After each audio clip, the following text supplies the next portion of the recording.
back. Welcome, Nyacast time. And I definitely need to change something here, damn it. What do you need to change? I have your picture also on while your Discord logo is on. Double Agonia. Double Agonia. Covering you up. Double So yeah, talk time. Let's just inform everyone that it's talk time now. If White Wolf ever makes a game set in the caveman era, Hunter the Gathering. Oh. And then that's a whole thing through time. It's Vampire Earth. Yeah. How do you get vampires if it's like before humans? Unless you have like vampire animals. Vampire monkey. Bat. Vampire Earth is like one hell of a good name though. Yeah, right? Vampires eat each other's blood. I mean, I guess. It's like the vampires. Well, so let's say that we have the vampires be awake before human civilization. I guess maybe you have like little tribes of humans, and then I guess they go to sleep for a couple thousand years. Yeah, or imagine the far more terrifying alternative: vampire Utah Raptors.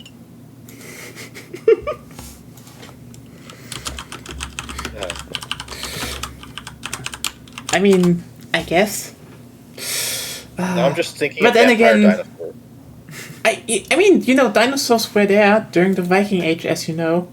The laser raptors. Yeah. Yeah. What time is it? It's the Viking Age. That explains the laser raptors. Fuck. Truly, one of the lines ever written for media. I recently actually stumbled across that goddamn David Hasselhoff music video they made for it. And it's like, you know what? Kung Fury knew what it wanted to be.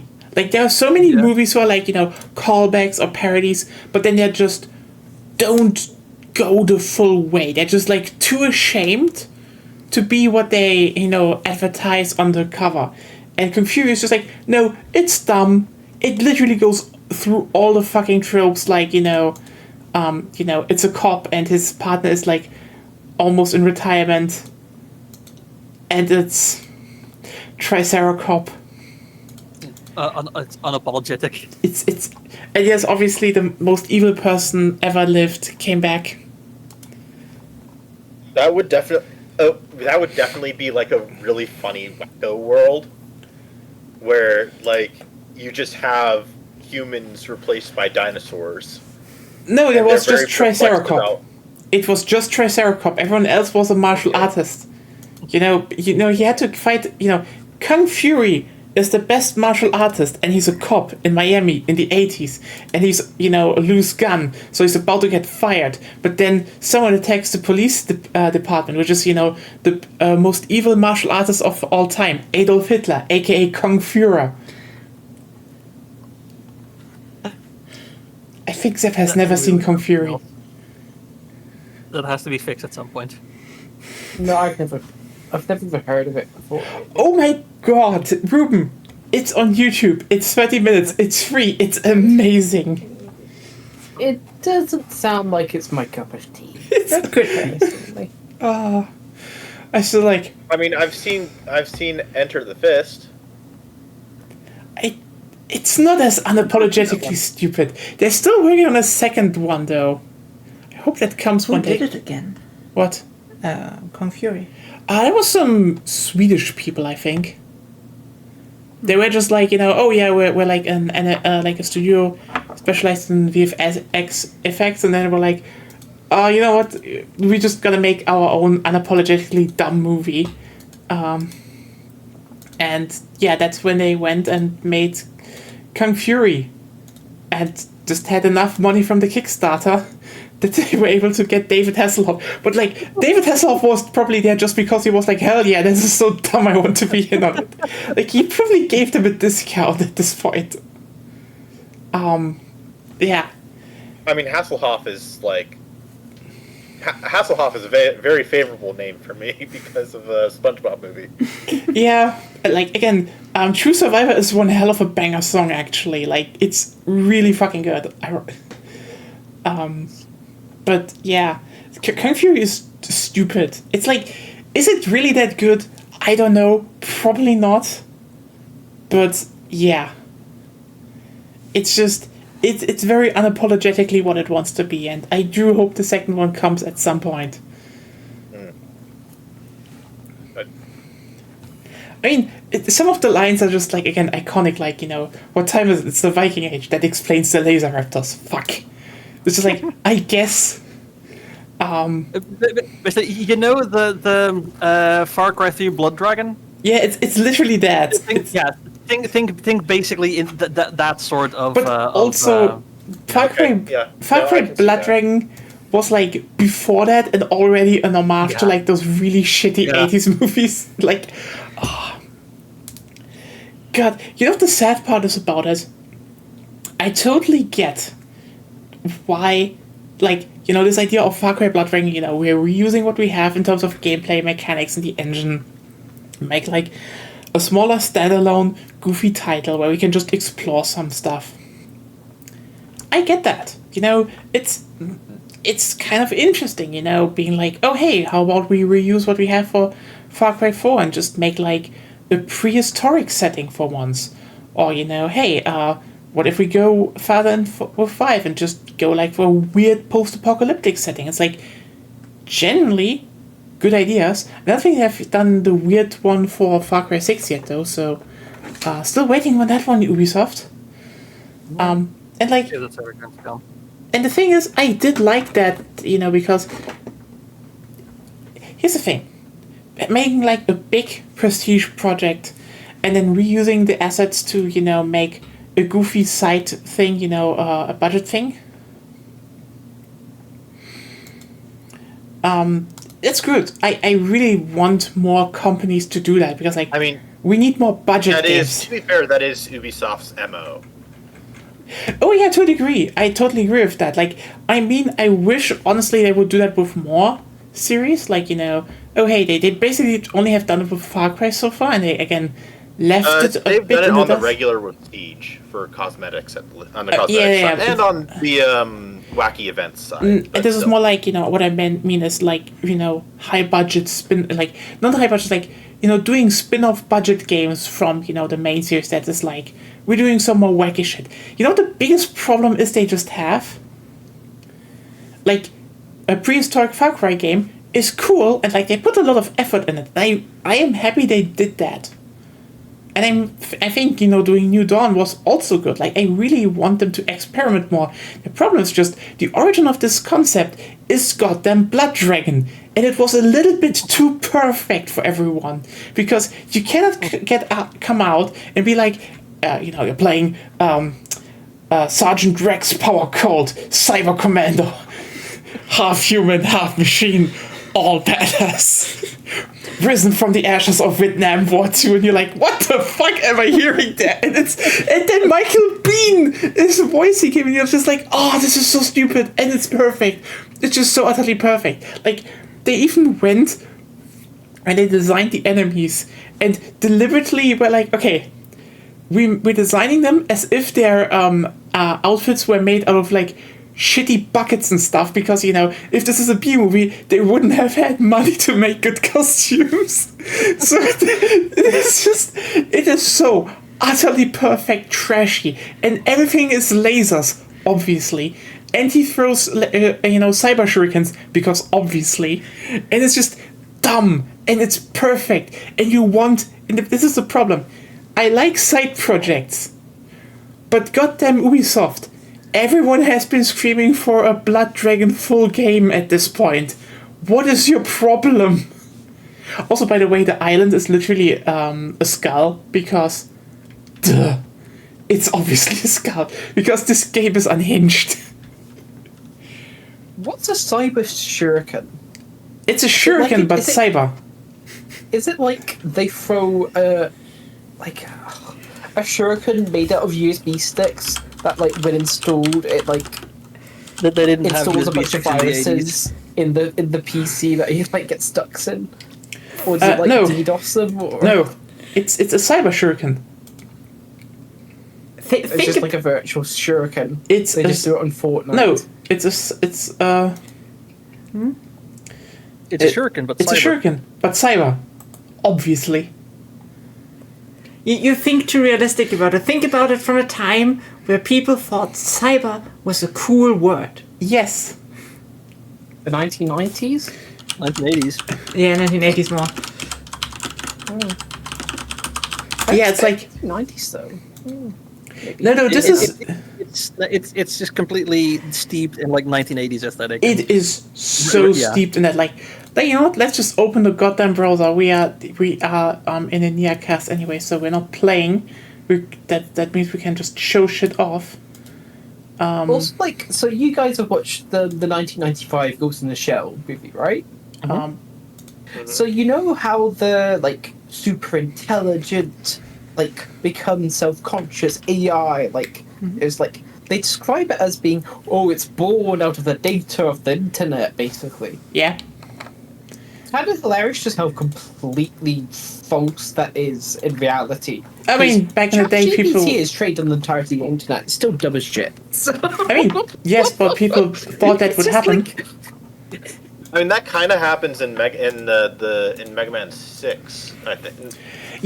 Okay. In the Battle Network, I in the mean, Battle Network games, that kind of happens. I presume it's just an abstract mirror of abiogenesis in the sense that if enough stuff is there under the right conditions, it can self-assemble. Yeah. Like, The but like, way can, that it can was I say? explained in the games, yeah. Okay, here's the no, thing. let other people speak. Yeah. Okay. Sorry. Zep. The way Sorry. that it happened in the Battle Network games is that a bunch of bugs, so like I guess glitches on the internet, merged together and became a sentient but rampaging beast that just was a beast of apocalypse, apparently. So basically the infinite monkey theorem. Yeah. I guess, yeah. Yeah. Like, that's just the thing you need to keep in mind about all of this, is that how should I say it? Like, similar to similar to in the 70s when people thought that basically psionics, doing shit with your mind, it's just like, it's just a jump away. We are soon unlocking the potential for it. That was just treated as science. And then, people learned, no, it's bullshit. I mean, actual science also thought that flying cars was going to happen in like 2010. Yeah, a lot of people That was thought. like the 1990s. Oh, actually, it wasn't. No, that was mostly like the 1950s sort of Yeah. predictions. But yeah, Like you think about like cyber, the word cyber and similar things in obviously realistic terms, but in Yeah. games and movies, it's often more used basically as a different front for fantasy. Yeah. So Yeah. cyber is essentially just magic. It is to a degree, but like, you also need to keep in mind that, magic for nerds. Yeah, it's just different Yeah. theming. That's all. Oh, magic. yeah, like they genuinely thought that, well, the internet was so rapidly advancing that, the cyberspace, as they called it back then, would just take over. So, It kind of did, but just in different ways. Yeah. I mean, like, what's it? Serial Experiments Lane. That one got a lot of stuff right in terms of. there's some at least things the, that like, got wider effects. a few Yeah. things right. It's actually interesting that lots of science fiction, for example, is technically, you could call it science fantasy, in the sense of it uses scientific concepts, totally blows them out of proportion, and then using them for like philosophical questions or a framework for a story. Yeah. It's like there's a lot of things where you can look at it, but like it's to a point, some things were just considered cool. Like, for example, as you can see here, how the game is. You have a robot arm. Everything is glowing because also Neon, yes. neon. Because that's actually kind of interesting how clever this is, and why I wish they would either remaster it or just make a sequel. Because a lot of futuristic stuff was shot at night, because you could cover up a lot of bad effects with darkness and neon lights. So they did that. Also, as you can see, the it's a minigun that shoots laser bullets.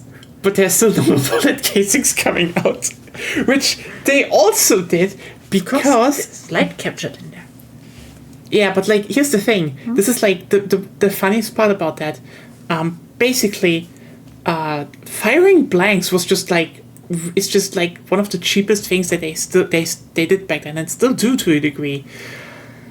But like, you know, to make it futuristic, you know, you're like, oh shit, you know, I fire this normal gun. It's not that futuristic, and I'm like, let's just add lasers over it, because that's really cheap VFX you could do back in the 80s, or you know, you just use some tracer ammunition and like, whoa, it's laser. Ooh. I love it. It's just, yeah, there's just some trash out there I just adore, and like that's one of it. But like it's similar to when, you know, you watch some, you know, Sentai and then it's like, oh wow, the quarry got attacked again. I love that when, you know, in that one Power Rangers episode, I think in SPD, like the police get like the future police just gets the message, they're attacking the quarry again. And it's just like, yeah, they do. Yeah. It's just like they had fun writing that. But yeah. Yeah, no, SPD knew what they were doing when they were writing that show. It was so good. It was generally, like, honestly, I have a soft spot in my heart for Dino Rangers and Dino Thunder is generally good. Like, holy shit, is Dino Thunder a return to form in terms of, you know, and you know, it's one of those things. I'm like, I generally I do have to a degree a problem with like some of the things Power Rangers stand for, but I will not lie that, you know, there are some seasons of Power Rangers that are genuinely better than the material that they adapted. Period. And, well, Dino Thunder was generally better. But this was also because it just played a lot more into the lore. And also, I think the big difference why I like Dino Thunder and to a degree also SPD is just that they started doing a lot of their own stuff. Like, for example... yeah, they didn't feel like they were trying to copy some formula. If you understand what that means, because it felt like they were their own thing while still being kind of like an homage, I guess, to the genre. Whereas, it's more like... what's the one with the wizards, the magic one? Mm-hmm. That one felt a little off to me. Which one? Like, it wasn't bad. It was not good. Like, the thing is, it was just like badly written, which is kind of like, the thing is, again, this is probably the problem with just some of those shows, depending on what they're doing, because like either you have one of the shows that just doesn't really know what to do with the material, because like this is the problem when they are, you know, when you just have like, oh, here's a lot of material and designs from the original show and you have to adapt them, and depending on what your budget is, you can either go and say, okay, we can make something really interesting original out of that, or you fuck it up. Like, sometimes, this is the way I would say, the, you know, how's it called? The show just, like, the original show just has problems, and, you know, basically, it's more like, okay, the adaptation just is a bit more interesting. The problem is, when Sentai does, like, oh, let's go into a bit more weird direction, usually Power Rangers has a lot more problems adapting it. Like, for example, I think a good example is like, you know, with Dino Thunder, they completely exchanged the antagonist. Like, yeah, the antagonist and you know, Mesogog in Dino Thunder is just a complete, it's just their own creation. And generally he's great. Like, the guy is terrifying. You know, it's still a costume and such, but like, it's a good costume. Like, let me just put it up. I mean, it's also good because you can look at this. You can use that to reconnect with. It's like localization.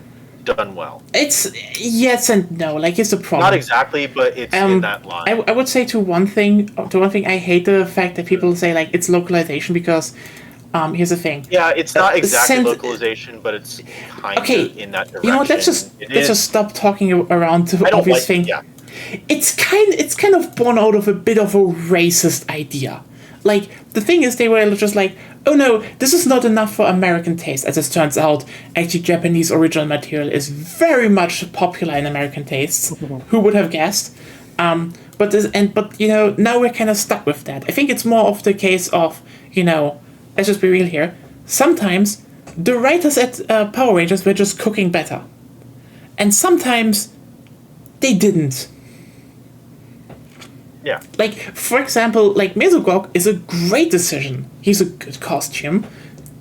And also, he, like, generally the acting is really good. Like, the guy is, like, physically imposing, but he's also, like, cunning and just, he's, like, frightening to a degree. That is, like just generally a really, really good, yeah, it's just a general really good idea, you know? And, Is he cunningly brutal or brutally cunning? both. Oh. Guacamole. Guacamole. But yeah, it's generally kind of cool what they made out of it, and it's just, yeah, a lot more interesting. Then also you have like some other interesting ideas, because for example,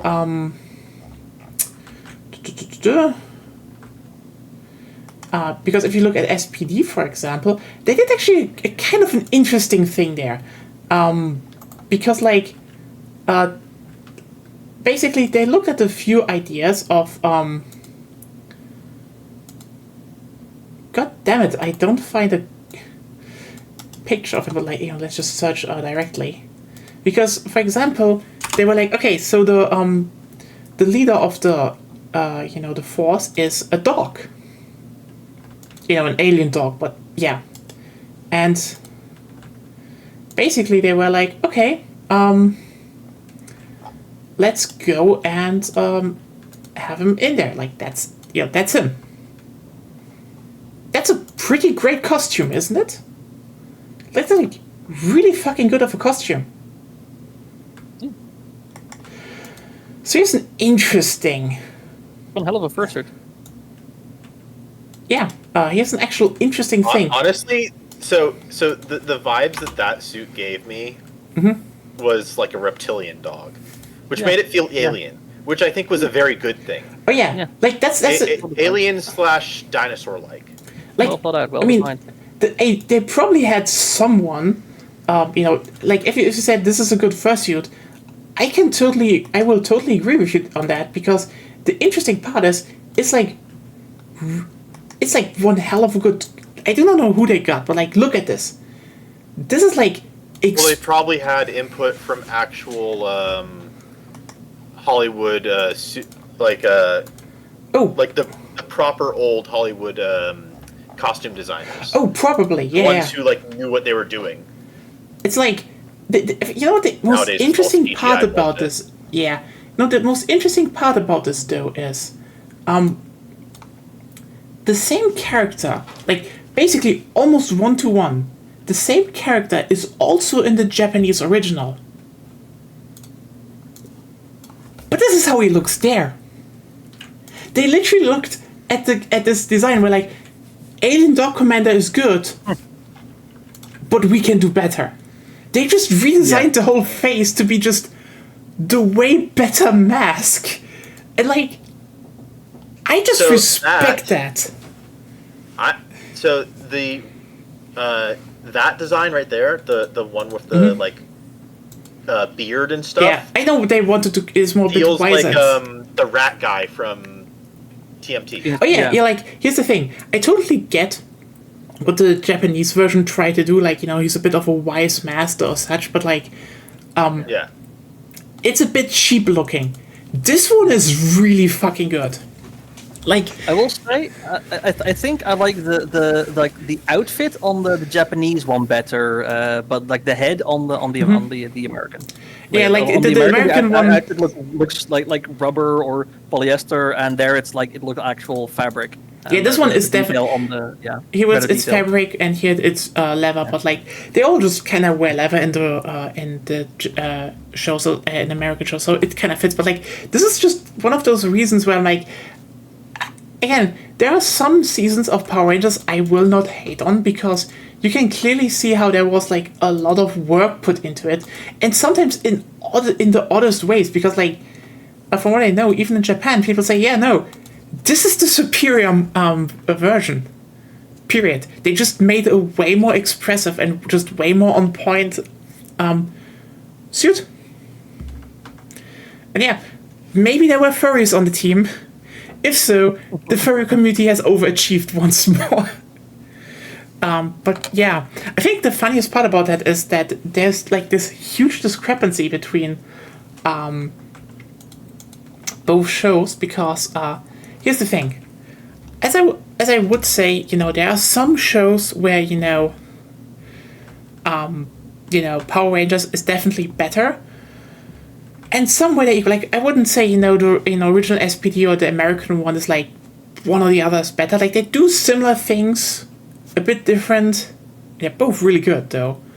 It's just I think the American one just was like, hey, we can do this better. We can do this a little bit more serious, a bit better. And it's like, I respect it. I don't think they fully landed where they wanted to be, but they did it anyway. The interesting part is though that they then the shows where, for example, with Dino Thunder, it's more like they're good because the base one is just like okay. And to what that led? There was a big crossover show when there was like 30 years of Super Sentai. And the problem is if you suddenly get material and half of it is shit that was never, ever shown in the USA, and the other half is stuff that they really loved in Japan, but didn't like in America. Oops.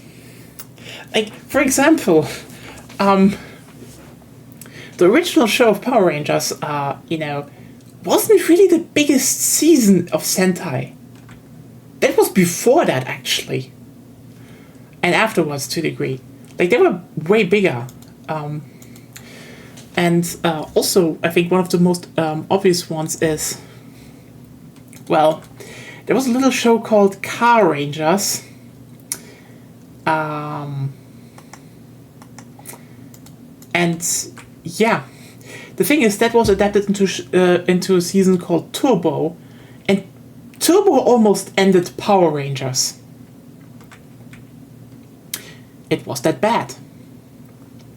Car Rangers saved Sentai because the viewership was declining, even though people liked Ranger and such. But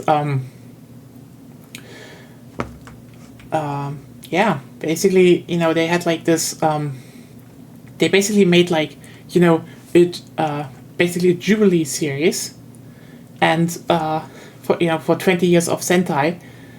Yeah, that shit is old. I don't know, it was 40 years, right? Basically, they did that, but then they were like, oh shit, we're kind of declining in views. What are we going to do? And then some people were like, what? How about we just make a stupid series about intergalactic street cops that are trying to stop an intergalactic biker gang from breaking those intergalactic street laws. And people tuned in because this shit was amazing. They were like, holy shit, this is dumb, but good dumb. And then, the people at Power Rangers got the material and were like, oh fuck, you're supposed to adapt that? Oh no, that's bad. So, kind of a problem there. Yeah. Or similarly, the Magic one, it's just fucking dry in the in the West because it was just not well written because apparently they, didn't really know what to do with it. And I think also like their target demographic had grown out of that. I mean, had like grown out of that trend for like the magic stuff and so on. I think being a part of that demographic at the time, I think that things were more leaning towards like less mystical, magical, mythical type stuff, and more towards sci-fi. What year was that? Mighty Ranger was, I don't know anymore. Let me just check really quickly. Was Mighty Ranger? No, it was called Mystic Force in the West. So, 2007. 2007.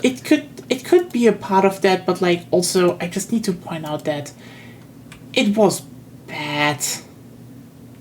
Like, I don't deny it was bad. It was just like, it was probably the most mediocre show of them all, because it was more like, let's just try doing something and such, and it's like, yeah, it wasn't good. It simply wasn't good. That's like the biggest problem. But yeah, they just had like a lot of duds after SPD actually, because they didn't know what to do, and then they had some other bullshit going on, and yeah. And then they had other problems, like for example, just oh god. Okay. Then they had this whole thing with RPM, and that was a thing because it was like, hey, viewership is going down. What are we going to do? Because, they had some solid ideas with Jungle Force and such, but like, RPM was just like, they basically were told, let's just do the last one. You have to do the last one. It's not popular anymore. Hey, where had we seen that before? That happened before, twice actually. And so they were like, shit.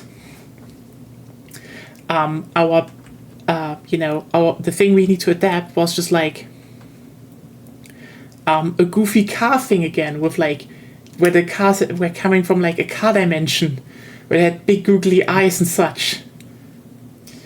And it was actually a pretty popular show in Japan, but they were like, yeah, that's not probably gonna be, the hit in the West, so they just made a Terminator.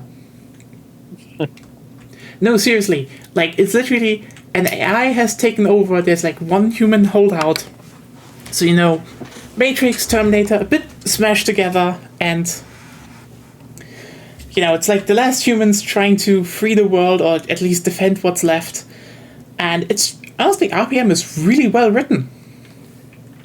Generally well written. It's like one of those shows where they're like, holy shit, they made something good. So the show kept going. And then they had to adapt the, big anniversary one. And because the people who worked on that were just kind of stupid, they brought the googly eyes cars over. Which was also like, how did that happen before? What? And yeah, God.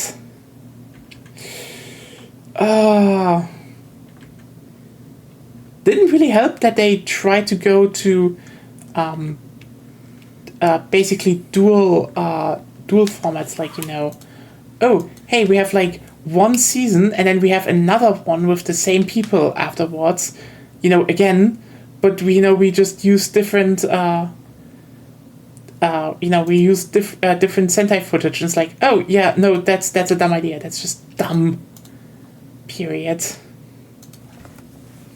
But yeah, enough here. What I can say though, watch some of the Sentai stuff. Like, it's even when someone says, oh, this one was a good show as Power Rangers, it's usually better as Sentai. Like, yeah, there's not more that I can add to that.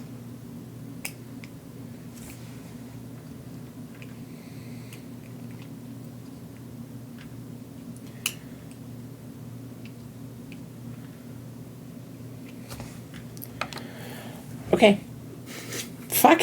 You don't have something to talk about now, right? Well, next time when there is a Victoria drought and we're not playing EU5, because that might happen, Probably. we could probably get to a more rules-heavy system. You mean more like AD&D? Something along those lines. Could do that, yeah. Or you mean Shadowrun? That would also be possible. Paranoia. Because those are also rule systems we can share around easier, so everyone can self-reference. That's actually true. They're probably a bit more complex, but yeah.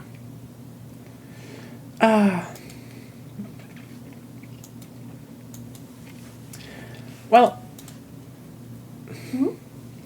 lots of stuff going on right now. I don't know what to talk about now. Again, should we put something on the background or not? Good choice. I don't know.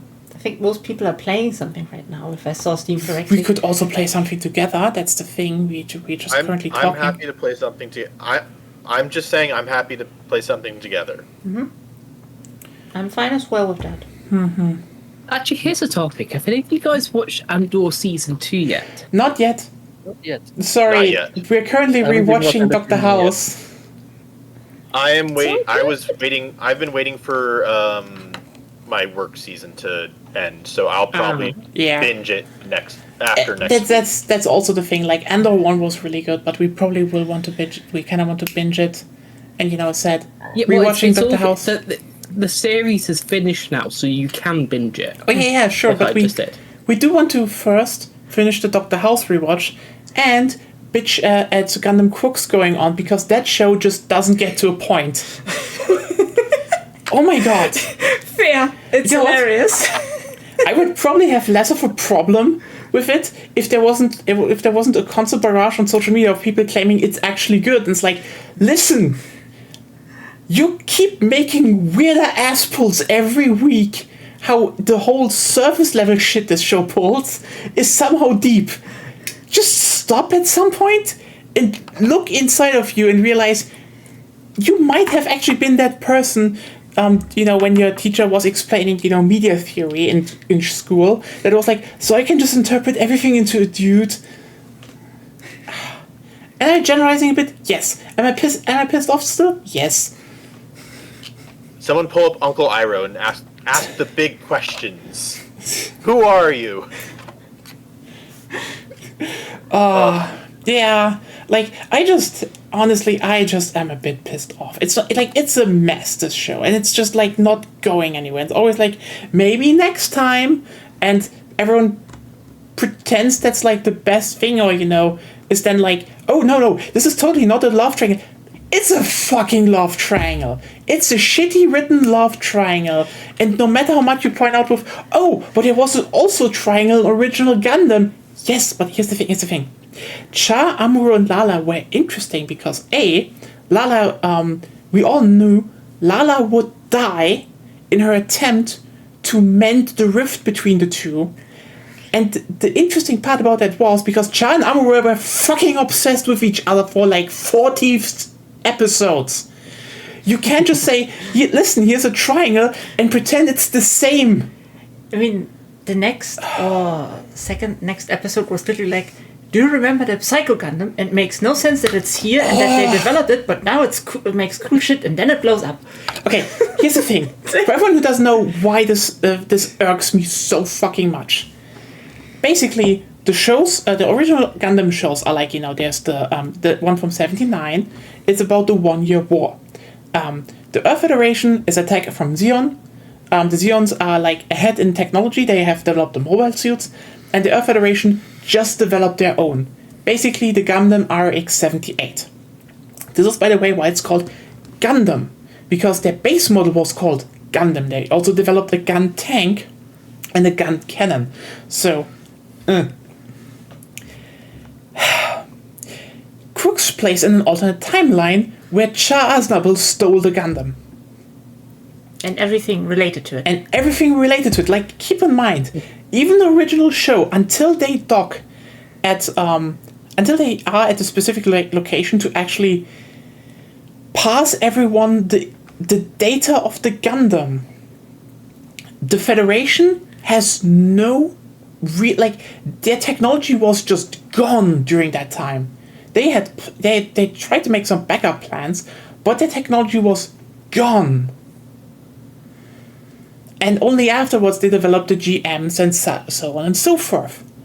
And by the way, everything in Zeta Gundam, the follow-up series, like the Psycho Gundam, was based on the original Gundam technology being developed further during peace times. Also, it was developed as a suppression tool by a different faction. Yeah, because in the second one it's technically peacetime, but the Titans are basically like they're ICE, but worse, like Homeland Security, but worse. They're just fucking fascists, and they made the Psycho Gundam to just suppress people. Anyway, the thing is, alternate timeline, Char Aznavour steals the Gundam, so the Federation loses their technology access. And they lose the war because now Zeon starts building mobile suits based on the Gundam. So this is why in that timeline, the Gelgogs look way more like GMs from the original timeline than, Gelgogs, actually. So for some reason, the Federation just developed the same fucking suit again. From years later. Without having the basis that's what to you do develop. if something doesn't work. You do it again. Yeah, and besides it is a mobile suit. That is okay. So kind of the gimmick during Zeta was that a lot of the mobile suits, instead of needing extra equipment to fly, they could just transform between like fly modes and mobile suit forms. Because if you're like smaller units doing skirmishes, high quality mobility stuff makes more sense than hammer out war machines. But as soon as it got into Neo-Zeon War, well, guess what? They hammered out fucking mobile suits again. Mm-hmm. So that suit, again, based on fucking Gundam technology that the Federation they owned everything at that point, just is also there. Like, are you telling me that the Federation just suddenly cut off from the technology, lost the 1 year war, forced into peace treaty, just developed the same suits again? Like, here's the thing. I do not care how much this was like, oh, hey, it's a Psycho. That's just really bad fan baiting. It's also lazy and boring. Because if this is another timeline, I want to see what's different, not what's similar, for no fucking reason. Aside from the fact that it doesn't amount to anything, and also the fact that they just smuggled that into a colony to assassinate one of the Zeon leaders, but hey, you know what? By the way, the Psycho Gundam is like triple the size of a normal mobile suit and can just blast basically beam weapons from his fucking fingers. They just don't immediately aim at the hotel where Cecilia Zabi is staying. Just like, what the fuck is your problem? Why are you so stupid? I think Mikazuki would have solved the problem. What? Mikazuki would have solved the problem. Mikazuki would have fucking solved the problem. Also, you know what? At least the male protagonist is gone. He contributed nothing. He was the most boring piece of shit. He said nothing. Everyone keeps like, oh, that's sweet. No, he's gone. I hope he stays dead. Rest in piss. Oh, I hate Shuji. That's the thing. I don't hate him because he's like bad. I hate him because he's boring. That's the problem with a lot of this show. It's just boring. And people are like, oh, look, but there's this shot where, Machu kicks the cop in the balls. You know what? That's funny as a still frame in a vacuum until you realize they were about to bring up, the whole immigration thing. Because there's, something with immigration statuses that they only grace all the time. They never go into detail what is happening, except they're, kind of oppressed. So, ooh, look. Okay, here's the thing. If you write a piece of media, okay, and you want to discuss a more complex topic, like oppression.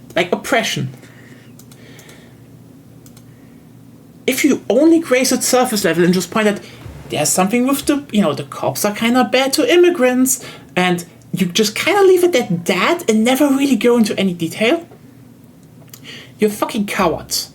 Because you do not want to actually make your own conflict or draw conclusions.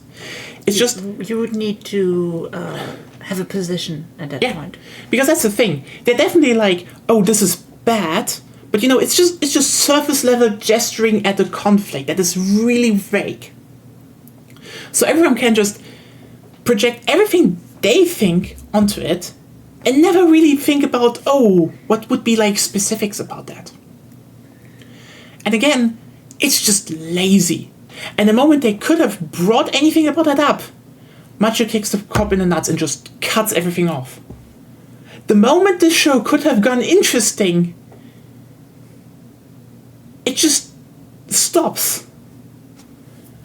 And this just keeps happening. They're always like glancing at things and then just cut to something else. Who fucking cares? I absolutely hate that, because if you want to talk about something, commit to it, even if it's messy, even if it might not stick to full landing. But you know what, it would be way more artistically integral than just chicken out, do the vague gesturing about this is bad, but we never will go into any details, because they just keep it in the most basic, non-messy way.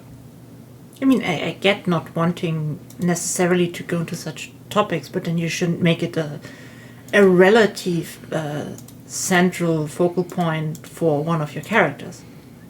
First of all, that. Second of all, you shouldn't make a fucking Gundam show. Yeah. Look at Hunter x Hunter. There's less politics involved. It still talks about it. Yeah, but there's more character focus, which Gundam Quirks could do, but also doesn't. Yeah. Because there are characters, and we have 3 bullet points on them of their characters, and that's it. Yeah. And the show's nearly done. It's again, I probably would have less problems with all of this if, again, I wouldn't just constantly see ass pulls online by people about how this actually is amazing. And it's just have some standards and accept that, no, it's not that good. And it's kind of lazy. And it really fucking bangs on you filling in the gaps and pretending those gaps aren't there. Because that's what's happening right now. And, yeah. By the way, has anyone of you even seen the show? No. Yet. Don't think so. I think I heard a yep in there. Not yet. No. It was a not yet. Okay. Yeah. It's hard to pass if 2 people talk over each other. It's kind of funny because I talk with someone else about it from every week or so, and he watched it with other 2 people who were new to Gundam, and it actually got them to watch the original show, but they're kind of just pissed off about the new show. And then then I sometimes see hot takes online it's actually getting people in the fandom because they're now watching the original show, and then the original show is bringing them in. Yeah, not so late.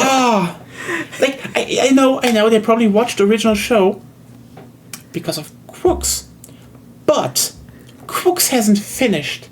They didn't watch one show and then started the other. They probably watched the original. They watched Crooks, got to that, really fucking. Okay, here's the thing. Episode 2 is a retelling of the 1 Year War thing. It is the most ambitious fan reanimation of all time. It is just oozing character because it repeats everything the original show does. And guess what got people to watch the original show? Remix material from the original show. And then I probably asked the one friend who knows Gundam. And they were told, yeah, that's that show. You should watch that. Yeah, that's the thing. I get that it technically got them to do that, but also it's because of that, second show, or, basically everything they showed with Char Ensemble from the original show. A lot of people were like, oh fuck, that rocks. I should maybe watch that. That's stylish. So it's not Crooks that got them into it. It's the stuff they remade from the original show.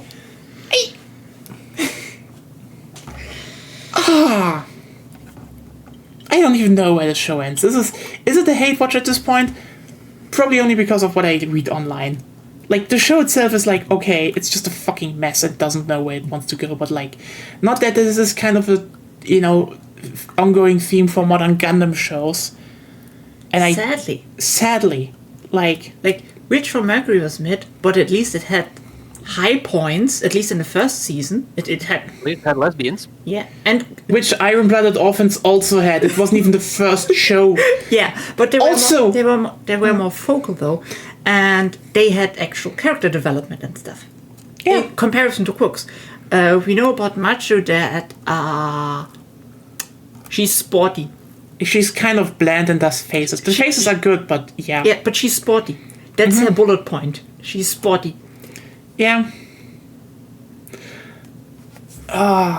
That's like just. I guess the character development was, I'm an envious bitch and I know it. I guess. Like, also it's just kind of painfully heterosexual right now, and you know what the saddest part about that is? Oh, 2 girls falling for a kind of autistic guy. Wait a second. Iron-Blooded Orphans did that, and the conclusion of Iron-Blooded Orphans was monogamy is a scam. So, you know what? Wow, you're not even like the first show doing anything similar. You're not even doing it in an interesting way. That debate has been settled. Another point I have, which is like, okay, here's the thing with Gundam, okay? Gundam is always a show about a lot of themes. And I think the most interesting part is that it was always a show, especially the original ones, that planted some very heavy flags. And to a degree, you can see that, the original show made proposals. The second show expanded on that, but also talked about some of those notions and, offered different alternatives. And the third show, Double Zeta, was like a very, very big answer to all of them. Like, the original run is so self-contained in its topics because they all build upon each other. Like, it's not only going forward in generations, it's also commenting on, what went wrong, who failed, maybe. And this is like the thing when someone tells me like, oh, Crooks is about, the old guard just, flailing around and trying to, they don't know what to do and they just destroy everything and they try to rip, the young generation with them. That's Zeta. Like, I'm sorry, I know some people might think it's like, oh, that's a big revelation what this show's about. Yeah, but Zeta did that. We already had a show about this exact topic with a better protagonist and better pacing and like a lot more literal vision, like and the conclusion and then a whole follow-up show that literally showed it the middle finger and showed where like, hey, protagonist of Zeta, you failed. I mean, I'm serious. Zeta was also kind of about youth being violently forced into the expectations of adults, so... Oh, yeah. Like, quite literally. Like, people make jokes about, there are so many punches thrown in Zeta. Yeah, there's a reason there are punching compilations. It's like... It's funny, but also like, let's not forget that Camille is an autistic child that literally the adults try to punch into shape. It wasn't a subtle show, is what I'm saying. And then Double Zeta comes along, and Judo is just like, fuck adults. You're bad. We can do better. I'm not taking your shit. And, the thing is when then the adults realize, oh, hey, shit, we can't go on with our own ways because this kid just planted his flag and it's like, I will not budge to you idiots. And also, if you try to punch me, I punch back. And trust me, I can land a swing. They're like, okay, you know what, maybe we should try doing it with more respect and such. And then, like, Double Zeta actually ends on a really positive high note of, no, the kids are alright, if we trust them and respect them and actually, treat them like adults and, help them go forward. And it's like, I wonder what this was a whole commentary on. Maybe like 2 whole shows before that. Like, And people, and I hear like, oh no, this is what the new shows are about. Yeah, sorry, but I got the answer to that already.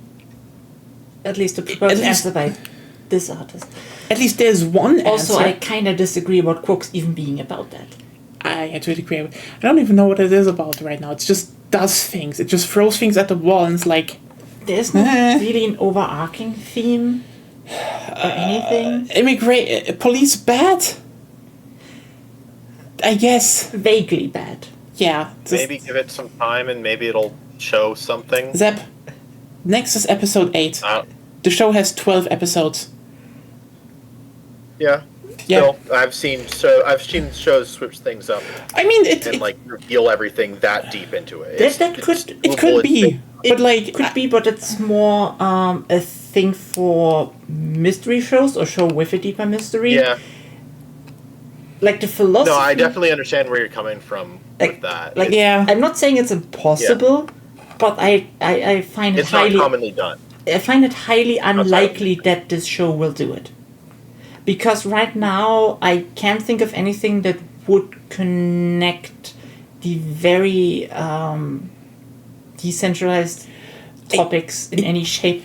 It has to be a mystery that no one has spotted so far, and that's the thing. It would need to tie up a lot of things at once and just be like that's a thing. It would need to make like 7 to 8 episodes worth watching. That you're like, oh, this was all worth it. K does that.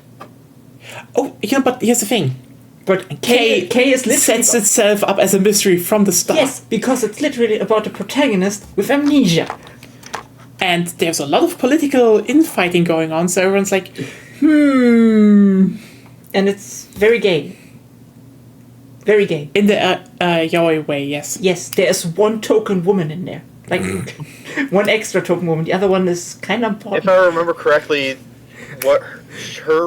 she was in it because she was modeled off of a character, off of a real. I think she was modeled off of a real person.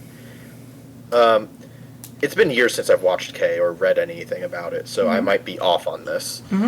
But K is amazing. K is amazing, yeah. And they literally are like, well, this got a little bit too homosexual. Let's make a panning ass shot around her. You know, the one woman with the giant boobs and the giant ass. Yeah, that was just like fan service for people who weren't interested into like the yaoi baiting and stuff like that. Yeah, cowards, I say. Like, I'm not which is fair. Yeah, I'm not really interested in yaoi, but you have to give it to them. It definitely made for a good GIF and meme. Yes. Which I think that's definitely like a good something that got a lot of people into it. Yeah. Like I was into it before that scene even showed, so I'm happy. Yeah. That. Like I'm not into yaoi in any sense of the way, but you have to give it to them. The characters are great, and their reactions are great. So yeah. Like I mean, even if they like throw in the one token heterosexual couple, they're just like they're duo in finale and they're great. They're like you really know why they fit. Yeah, that's the one thing you always have to keep in mind. Well, I like your relationships a lot more. Obviously, the main part, while most heterosexual relationships in media get a bad rap, is because lots of media is mediocre. Yeah, that's true. Kind of by necessity. I have something I have noticed is a lot of the more like common themes that I've seen in yaoi relationships. There tends to be like a really weird toxic side to them, and it's not all of them. It's but a decent enough number that I think that I see it as like a bit of a trend. It's definitely a subgenre there.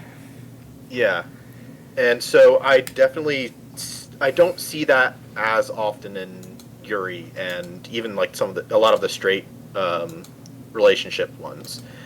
I think a lot of this, at least with the straight relationship ones that have that, they tend to acknowledge the toxic parts and work through them. But I often like in a lot of the yaoi, with like the one exception of the yaoi that I've seen being the the actual actual hentai. I think that was the only one that I saw that worked through any like toxic attitudes in the relationship. Interesting. Yaoi hentai fan. Hey, you have No, it's just I've ended up seeing stuff because the convention that I do stuff at, I work the video rooms, and I'm more of like a night person, so I just end up running the hentai rooms. So it's like I'm the night crew, and I have zero issue with watching that stuff. Also, Yeah. as weird as that might sound to people who do not watch much of that kind of shows, hentai has surprisingly deep storylines sometimes.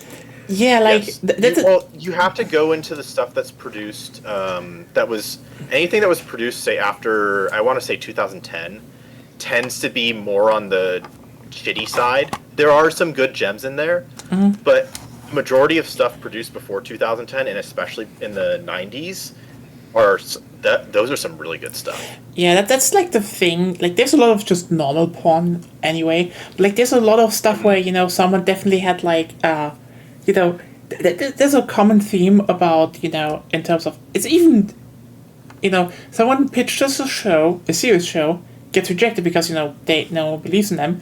And, you know, the last-ditch effort is like, you know, then goes to the companies that make hentai, you know, sell that, and they're like, if you add sex, we sell it. Yeah. And they're like, sure. Yeah, that's where you find sometimes, in especially that genre, really interesting storylines. Yeah, like, this, again, disclaimer, I'm not saying all of them is that, but it's like, you sometimes find them, you're like, oh, that's not bad. Yeah, definitely. But, yeah.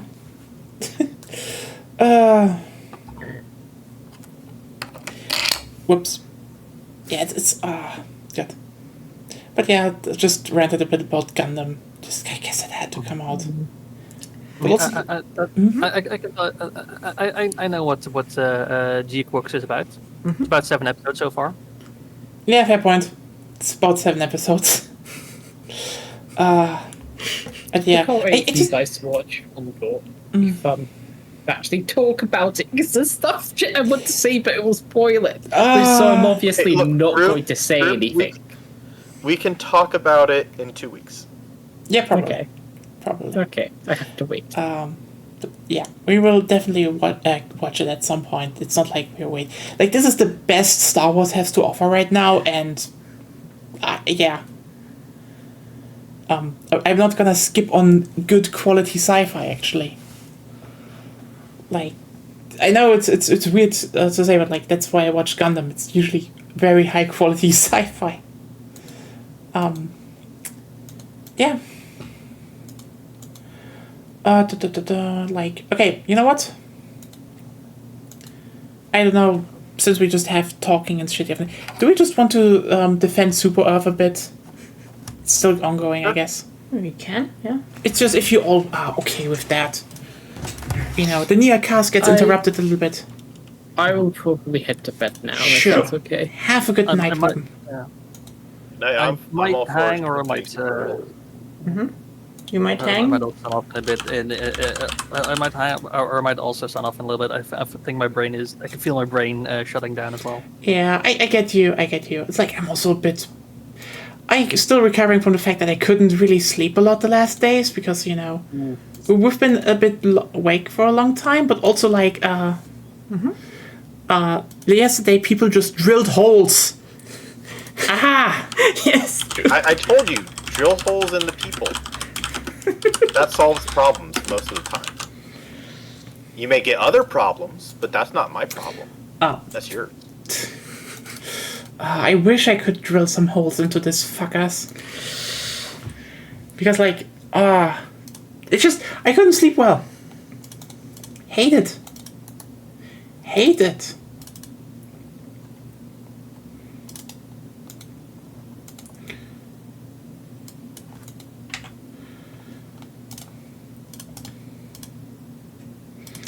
But yeah, have a good night then, Ruben. Yeah, you guys too.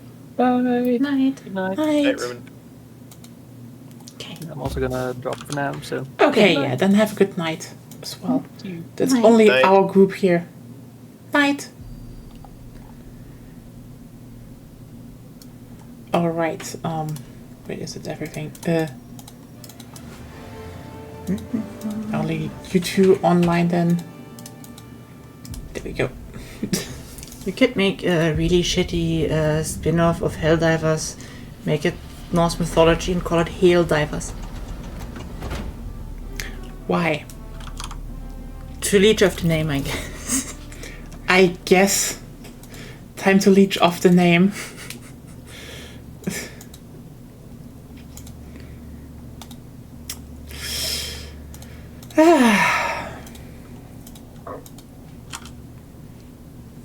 One shudders to envisage what repulsive larvae gestates within the... Oh god, a new incoming message.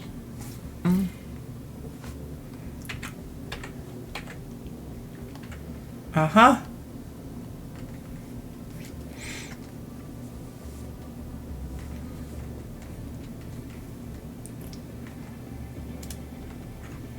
Oh, we lost Eagleopolis. Eagleopolis, a venerable stronghold of managed democracy since time immemorial, lies in ruins. Its tattered shopping centers stand in warning as the fate that awaits the rest of Super Earth should our mission fail. Not the shopping centers. Allied destroyer has joined squadron. The initial wave of assault is over. The battle for Super Earth now enters its critical next phase. Illuminated fleet strength currently stands at 49%. 6 megacities remain standing. The Helldivers must dig in alongside their SEF allies and continue to fight day and night to defend the heart of our Federation. Has joined squadron. Well, the surviving megacities must be defended at all costs. The Helldivers must deploy to the megacities as illuminated pressure shifts among them to prevent them from falling.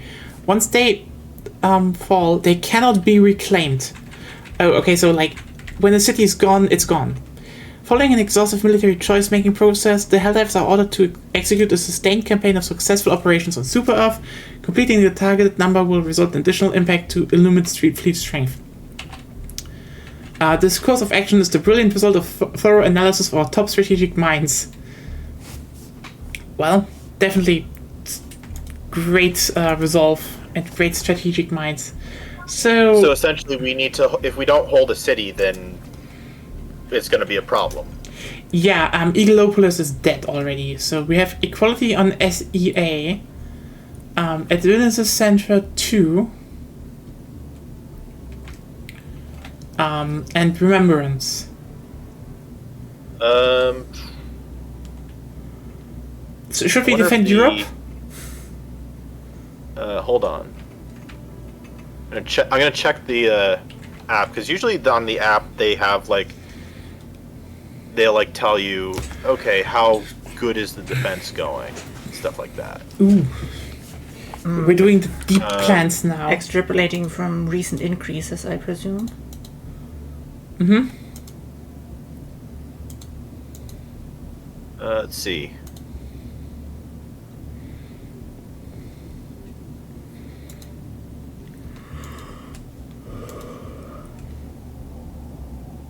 It's not saying how many people are on each location. Can you hover over the administrative center too? Yeah, it doesn't say that. On the right side, it's if you don't hover over everything, it says in general, I think. Yeah, it's how many are active in general. So a lot are active, but... What if you select an operation? Can we see then maybe more? Maybe. A worthy choice. I don't see any information, no. I don't think we should do repel invasion No, I fleet, would though. just wanted just to see if there's anything. Okay, maybe the speed of the bars is showing significance of the process. So check the other locations. Okay. Go in there? It looks like they're moving the same speed, Yeah. like the animation for the bars. Yeah. Yeah. So probably we need to just pick one and be like, that's our poison now. And I think we're gonna go with this one because it doesn't have the one mission that seemed to be bugged. I will be back in a second, let's though. do Rio. So you go to the toilet? Yeah, just 1 second. Sure.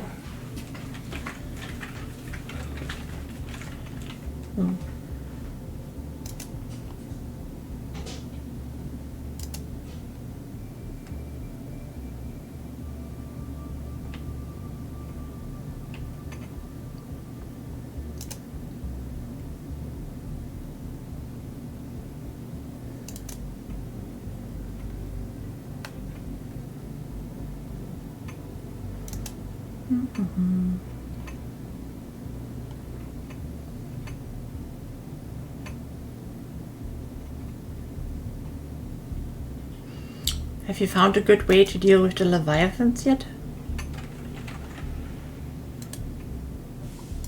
I haven't been looking for one, but I did try a couple things last time, and it still seems like the most efficient way to deal with the... Okay, so I saw 3 ways that seem okay at dealing with them. One is like convoluted, and thank the Chinese Helldivers, because they managed to use one of the anti-overship things. the big gun that you manually aim and then you press the button to fire it. It took out the Leviathans in like 1 hit. Or 1 good hit, 2 off hits. But it still seems like anti-tank explosives are the best, specifically on like the circular shapes on the belly. Are the way to do it. I need to try out the disposable rocket launcher, the one with the laser sight, with the laser guidance. Maybe that's a good way. Maybe it's a good way to deal with it. I'm a little uncertain about that, because the way that it was described the way that I've seen it described is that you need specifically like anti-tank level penetration, and it needs to hit what's important is that you hit the circle with the anti-tank penetration. Like I have a Reddit post here. Like the Leviathan is 15k main HP at AV4, but is covered by AP5 armor in all directions with 14 hit boxes. And it is not really relevant if you destroy the discs underneath unless the main HP is at 0.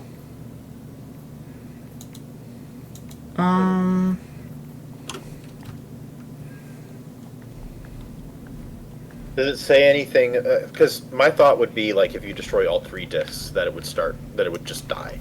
It doesn't. Or at the very least, it would. Okay.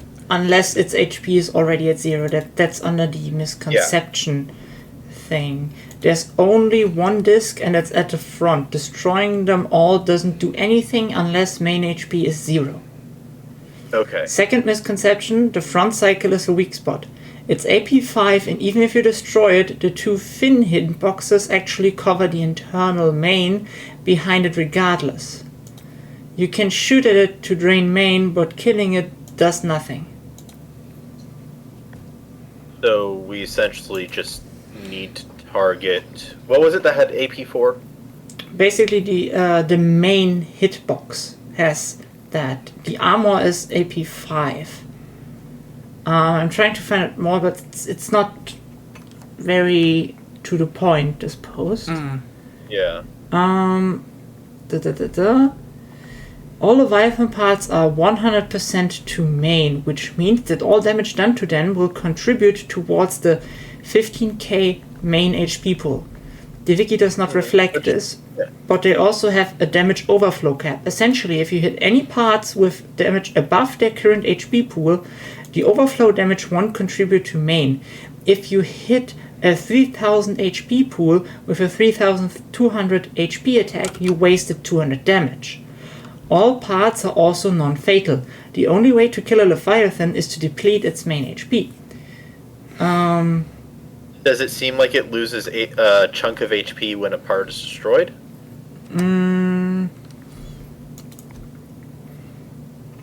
All parts are also non-fatal.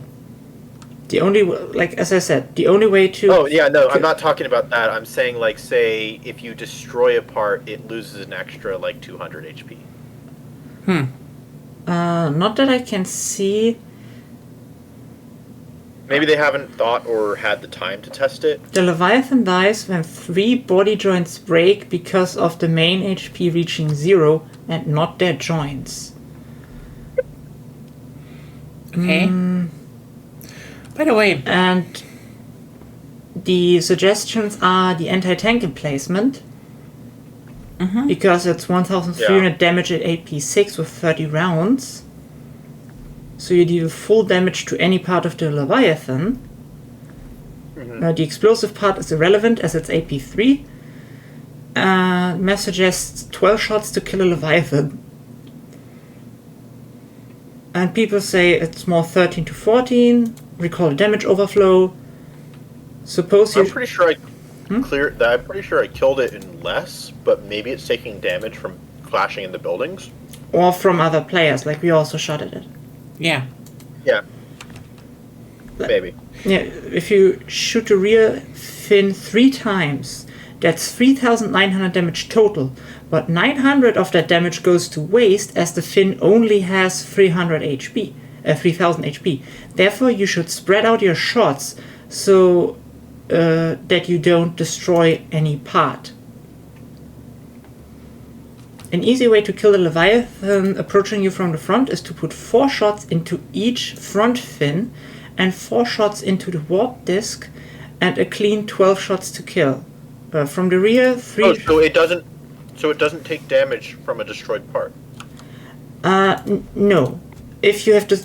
Okay. It seems even if you destroyed the part, it doesn't take damage anymore on that spot in general. It's weird. It's weirdly phrased.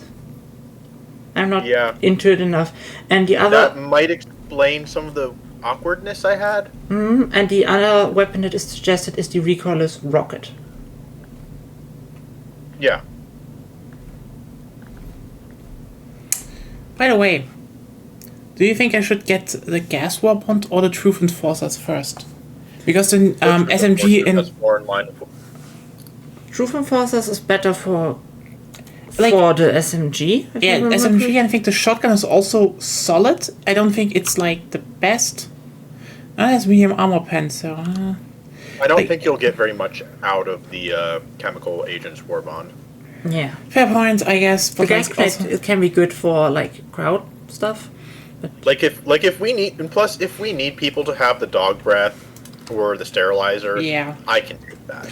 yeah, I mean, I kind of want to have it later as well, but like, I guess I go with the reprimand first, and then... Yeah. Let's Yeah, I'm not get... saying don't get it at all. It's more like we don't need it right now.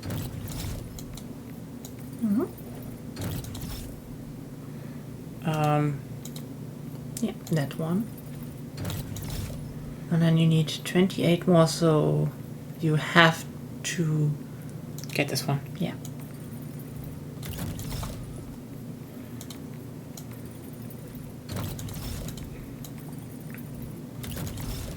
Armor, I guess. I guess, yeah. I know if they're good, they don't seem good, but yeah. Okay, next up is probably Helm and Cape, unless there's something better in the first page. 10. Okay. Yeah, 10. Yeah, helmet and that one. And... We can't get that. Oh yeah, right. But the personal order is just like extracting 3 times. That should be easy. So let's actually... Yeah. You know, let's go then onto... I'm for the city with the most progress. Like if you contribute... that would be administrative. Where will you The problem is... Repel Invasion Fleet. Have they patched that? I don't know. Well, then we don't, I guess. Yeah. Sorry. This one has more progress though, but it has also Repel Invasion Fleet. Whoops. So I guess we take down Overship. FTL Jones. Yay. Super Earth. You can turn the cannon. Yeah, let's see how the reprimand is actually. Oh, look, there are the squids. Let's fuck them up. Ah, it's the first time I see them actually. Like with the event now, because before I would have to talk and see the message for them to show up. And since Oh. I never talk or interact with that panel right now because I don't play solo or host like, for me those ships were never there. Oh. Where can I actually change how my help pods look like? Does that matter right now? You go into... Yeah, you go into the armory. Okay, I didn't see it. Do you need Or, that to do that? no, I have black ones now, so I want to... Because it says armory, but... Oh, no, wrong one. The other thing. Over here. Oh. Yeah. Yeah, okay, good. That's Just go weird. ahead. Anyway. It's like I think it's one of the tabs. I don't remember which one. Yeah, it's vehicle customization. Yeah, it's like, I have black shit, so we're making him evil looking. No, it's black and red. That's anarcho-communist. What is it? It's anarcho-communist. Because it's black and red. Comrades. It's more democratic. Yeah, fair point. Let's go down here.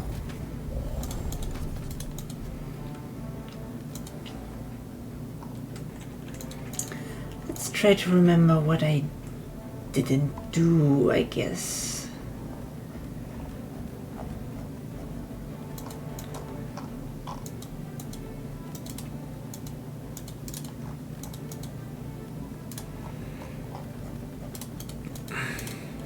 Yeah, I think that's fine. Since I don't need to destroy Lumina chips.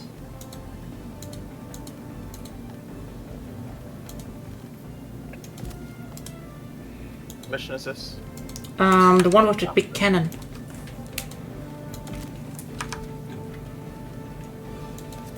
Then in that case...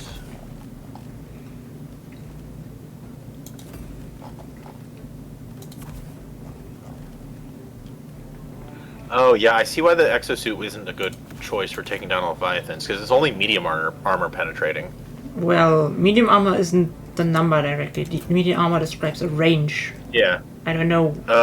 It does say anti-tank for the rockets, but I guess the 15 rockets isn't enough. Probably. Let me just look. I'll try the Emancipator. It's got auto cannon anti-tank.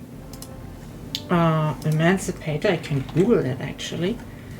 The Emancipator has...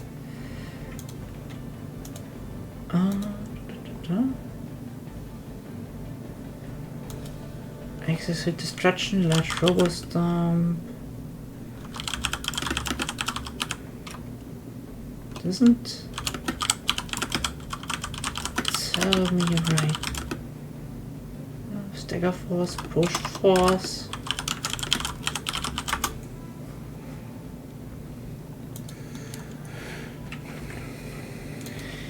Ah. Okay, that's just the anatomy.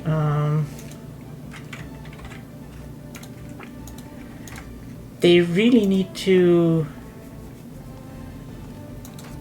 Oh, okay. The one you have has cannon? Yeah, it's got 2 autocannons. 2 autocannons. The Emancipator suit left and right.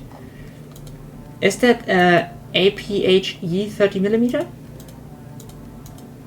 I guess. It doesn't say on here. Okay, because there it says... it's the area of effect. Okay, it should be 5. Okay, then we'll try. We'll give it a try. Yeah, it's just the area of effect that's less, but it doesn't matter anyway. Yeah. Okay.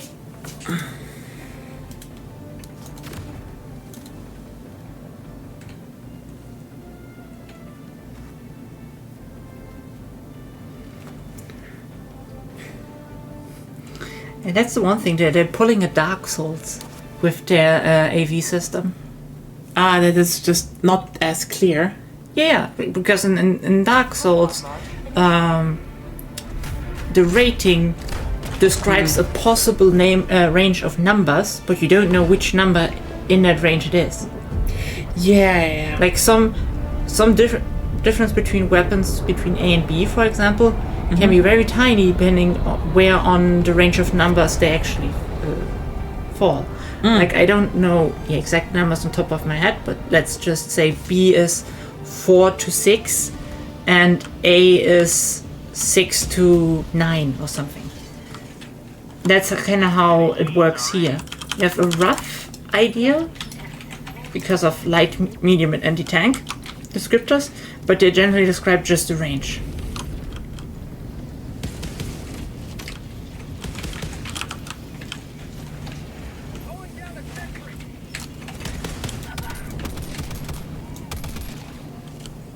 Which is kind of weird. I thought Neo had already proven that people are not overwhelmed by numbers.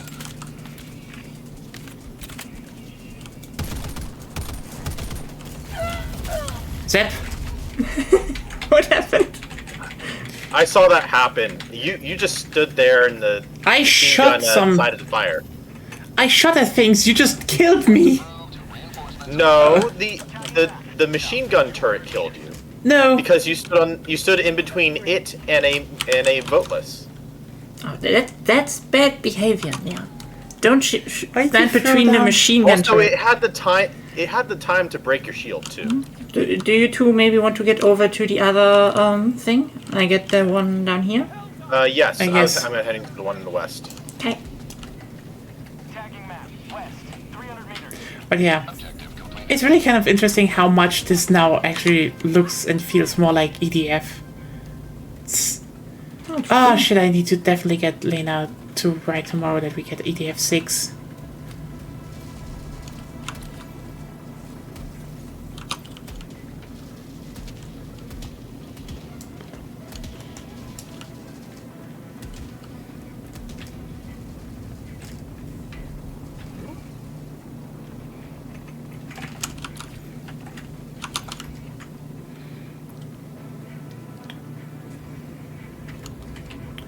Yeah, I kind of wish there was at least a little bit more loot on these maps because they're generally fun to play. But, yeah. Anyway, anyone has a good topic? You know, chat. If you have something to talk about, you want to talk about, hit us. Let's talk about a lot of That's weird... right. Use violence against Nya. She's asked for it. Yeah, I totally want violence. Yes, hit me. Mm-hmm. Ooh, I'm totally into that. Ooh. Just a little bit of violence. Shut up. You know it's not true. A little bit of violence is absolutely true. Just a little bit. No? Oh, Leviathan is over me. Yeah. Shoot it. I didn't quite have the range for shit. I stepped on a car and my thing blew up.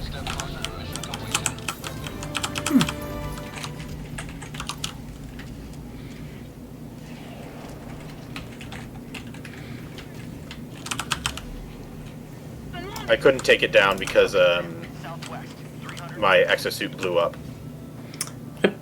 Fun. You finished the objective, yeah? Oh yeah, I already have it. I'm just opening all the Stingray. Oh. Of yeah. course. I can't. I fell into the sewer of death because the stingray broke the floor that I was standing on. It's kind of interesting that there is just a sewer of death here. Yep. Here, there, everywhere.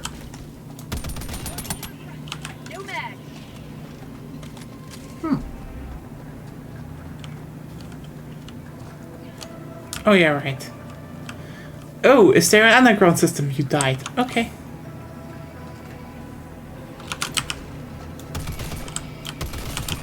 If they had better technology, they could make like sewer access tunnels with like different kinds of illuminate in there.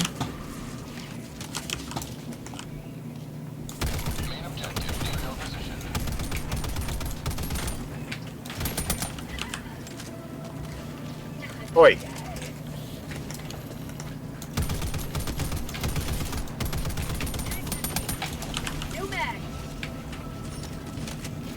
Yeah, I see why people like the reprimand.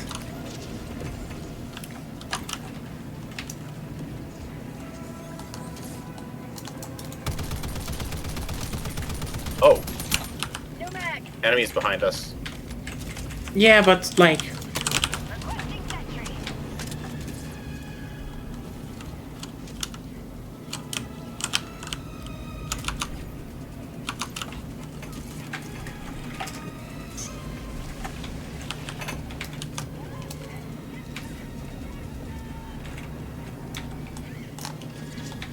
Oh, that kind of enemy. Yes. Well, sucks.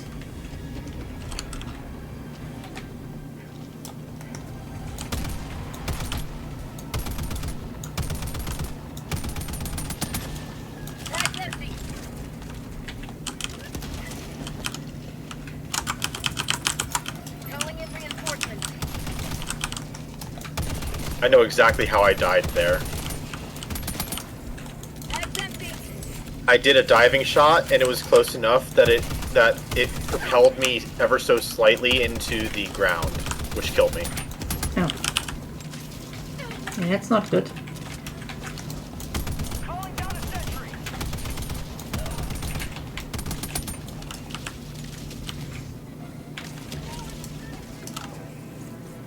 The kills on sniper rifle is apparently also pretty good now. As in, like, it can take down flash mobs with, like, 2 salvos.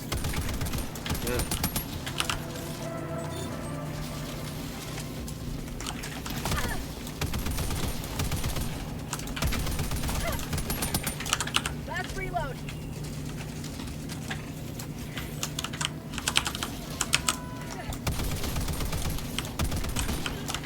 Yeah, if the shots hit, enemies die fast. It's, like, really good. Damn.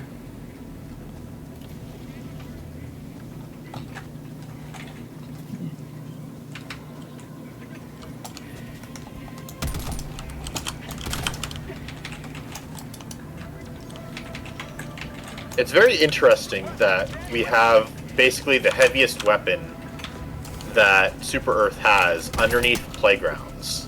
Protect the children. Yes. These are definitely not human shields. No, no, no. You have support stuff here?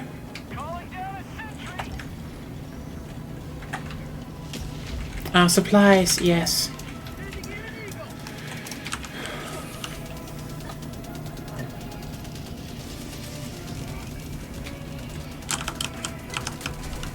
Oh.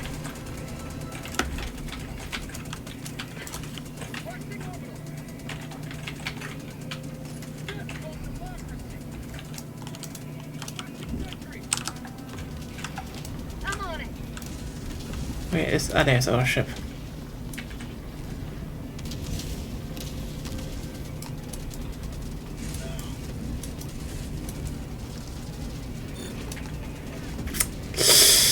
This killed, how undemocratic.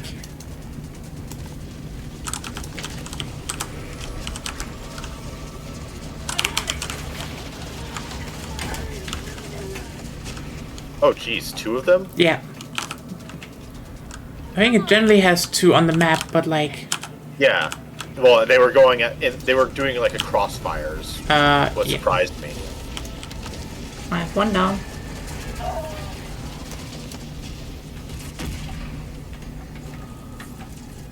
Yeah, my bullets are a little slow.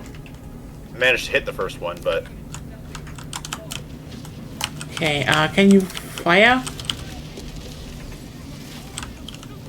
Yep, I'm going. I'll take care of it. I'm on it. Reloading.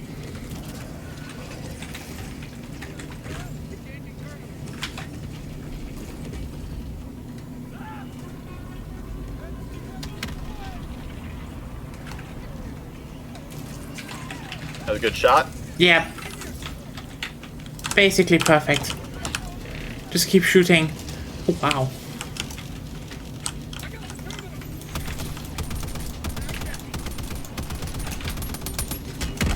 Kill that.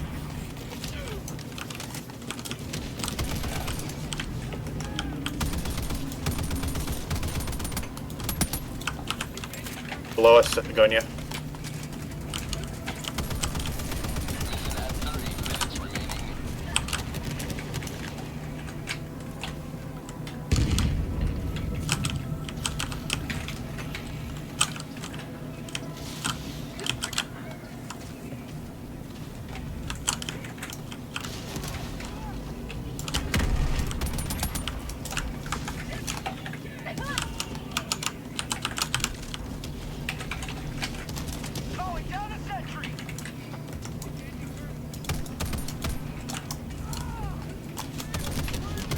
Whee!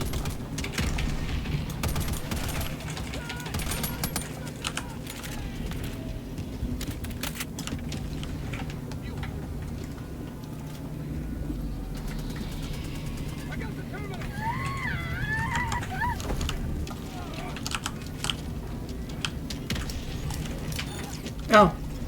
The civilian came right at me, so I shot it.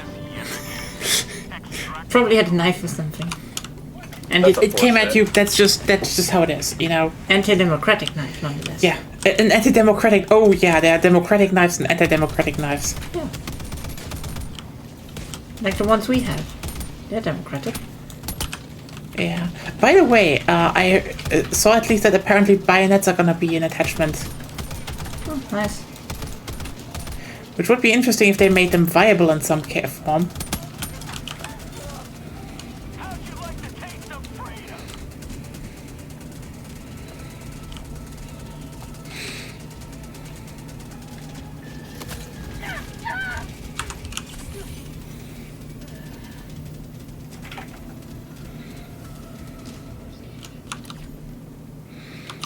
Okay. But yeah, I absolutely like these maps, but you can collect shit on them. The cognitive disruptor just blew up. I think the Leviathan ran into it. That could be. There are lots of explosives down there, so. Dumb Leviathan. Got cognitively disrupted. Apparently. Yeah. Okay, but I can totally see why the reprimand is good, especially when shit hits, and it will hit the more, the higher you get in level. So. This is probably better than the, Liberator? yeah, I think the one upside the Liberator has is just the bigger map, which is like, depending on, you know, what still comes in the future.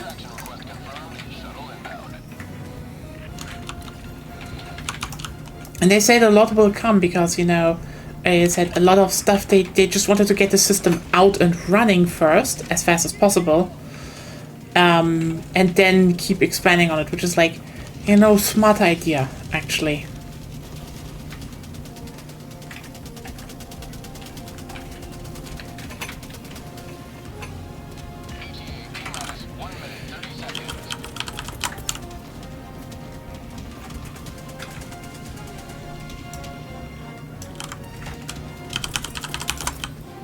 Calling down a sentry.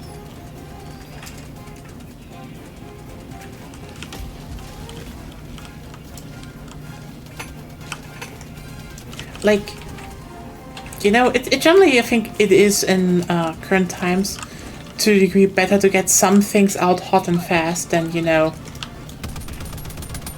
try making it perfect from the beginning. Yeah. Like, Well, I mean, the thing Yes. is, like, you can do digital updates on things. yeah, like, it's not even that, it's just like, you know, people won't wait forever, and that was always the case, I would say. Yeah. It's just like, you need to know what you want to pick. Like, when it comes to video games, I say, sure, you should definitely, for example, if you make a multiplayer map and such, test it to a degree. But, like, also, it's just like, yeah, they made a basic attachment system working and reworked all the guns they right now to, you know, so, like, every gun forward is working with the system. Which saves some time and also, you know, it's just better. Huh? Like I said, The one basically... thing that misses is a big force attacking. Like, they have so many advantages here with... Oh. Could you stop killing me? You know what? You literally shot at me. No, that was my turret. And Why? the turret was I mean, actually... you shot at me earlier, so. I did shoot at you any time in this whole game. I'm in still this session. surprised that it just turned around and shot at you. What was there? Nothing. I Yeah, I shot at you, I think. But I didn't shoot at you. Yeah. Zip. No, didn't shoot no, at no, that's Zep. what I'm saying. Is Nya shot at me. Okay. Yes, you did. You put me at like 1 HP. Direct with When? your bullets. I watched you do it. I didn't shoot at you. Also, No. I died on the extract. What? How? I think we went through Okay. Yeah. I think we went through some ship or something. I was saying, like, the maps, like, especially, like, the big buildings, you give them so much cover, especially from airstrikes and such. They really need to get the pathfinding a bit better so that more things are approaching. Yeah. Because right now the maps are really easy. And we could also just crank up the difficulty to a degree, but You could, sure. Can do that. let's finish that first, and then we'll do that, I guess.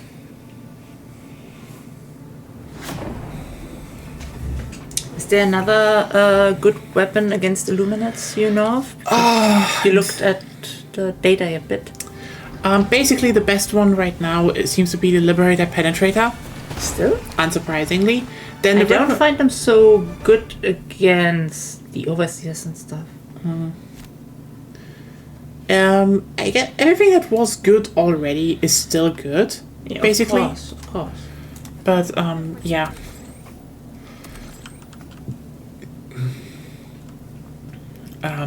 Otherwise, I cannot really tell you a lot. I'm just asking if there's like what generally the best primaries are and for what reason. I think if you're looking for like universal best primary, Not universal, specifically Illuminates. mm, And they're obviously also the category, do you want to have one more against the voteless or more against the overseers? I think with this, the overseers are a bigger problem. In my opinion Because the as Seed well. people do a decent job of taking down voteless.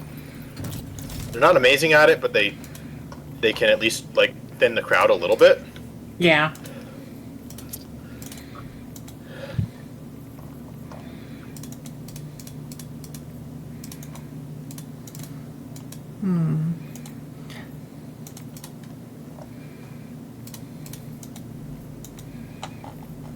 Also, just because overseers are just so numerous.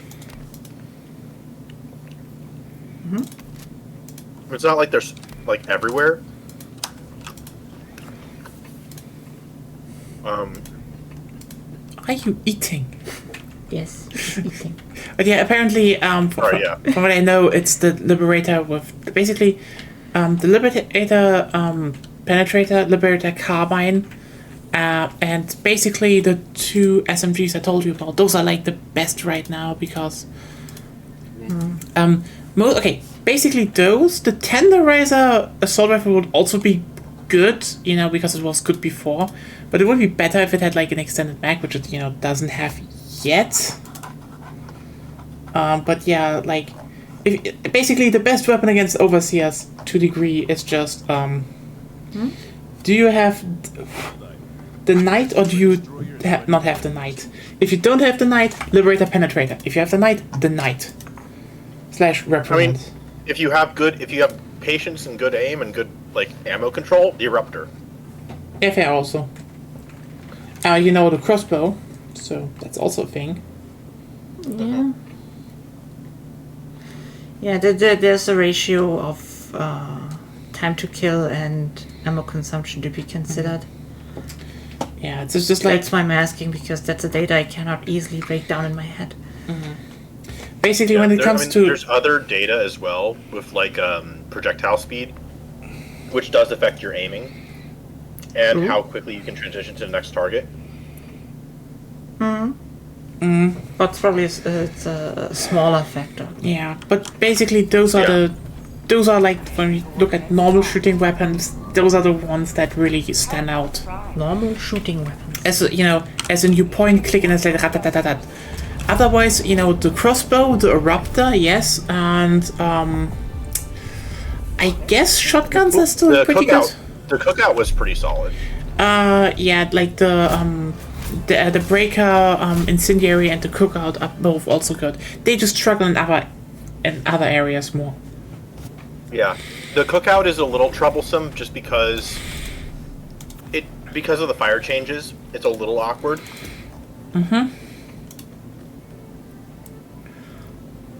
Because it takes more shots to apply fire than it does to than it used to.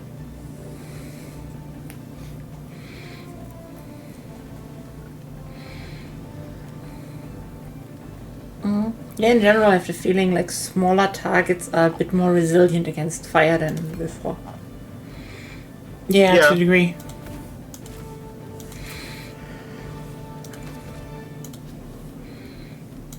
I wonder how easily you can cook Bile Titans though. That is something I really want to find out. I mean, first of all, we have to defend against Illuminate. It still. Still, yeah. But yeah, right now you kind of have one of the best against it. Everything else is I know basically one of the best. I was just asking, like, where to differentiate in what, so I can make a more informed choice. And from what I gathered, basically the assault rifles are generally like the best against Illuminates. But you know, SMGs have caught up basically because the buffer's that good, just across the board.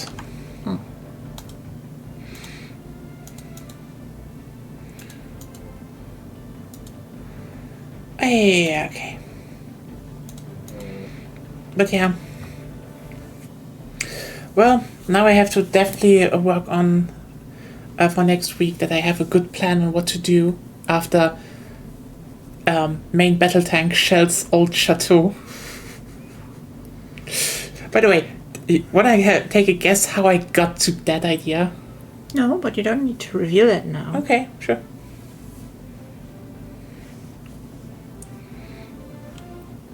I said I take whatever you don't take as a booster.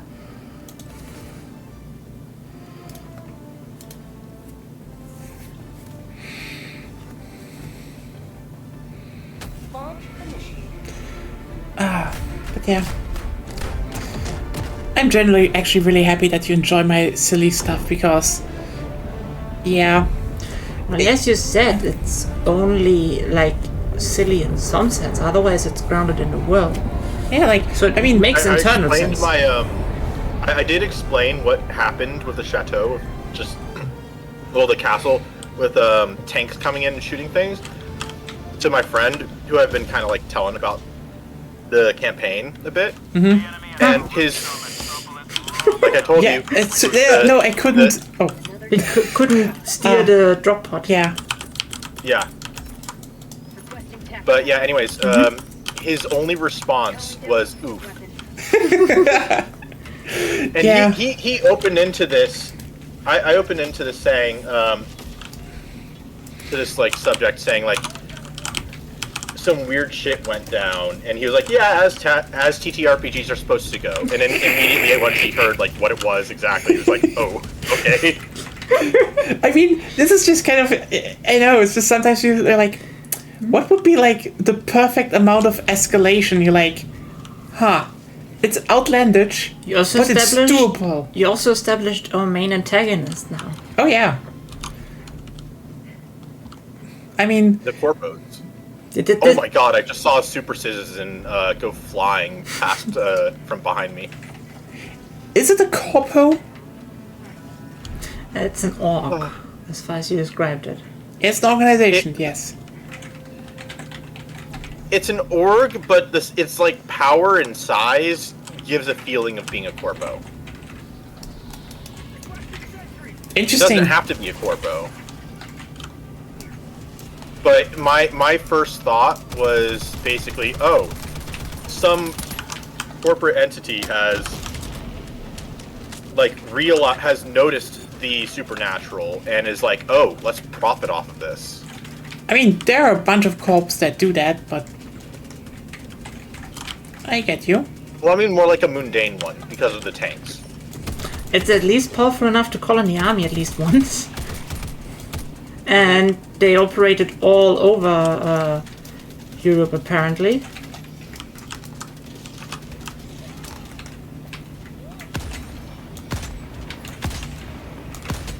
So, I don't know, the Polish military? I don't know. Could be. Ah yes, the Polish military. Hey, look, given the opportunity to try and, like, secure, possibly weaponized occult stuff, I wouldn't put it past them to want to do that. Just draw me to the flag. Calling in reinforcements.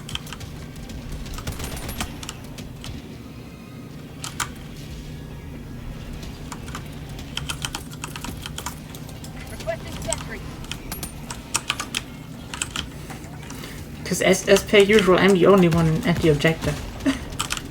I'm just off of the objective, but I'm also getting swamped by a bunch of, what do you call them? Flesh mobs. Yeah, flesh mobs. It is quite literally a mob of flesh that is attacking me. Yeah, Many of them. I love how someone made a picture, like, you know, how's it called? Who has more health? And you know, it's like, a highly scientific walker with a shield and stuff for like 20 few citizens. Well, clearly the citizens. Because citizens are just so great in the first place. Behind you. Okay, I noticed, but like, there's also some bad clipping going on right there. Yeah. Yeah. The flash mobs come through the stairs. No. That flash mob just went invisible and then teleported, just appeared again in front of me. It vented. Basically. Is the flesh mob among us? It was definitely among us. Okay, where's that hell bomb? Oh, there. Exploded. Along with my body.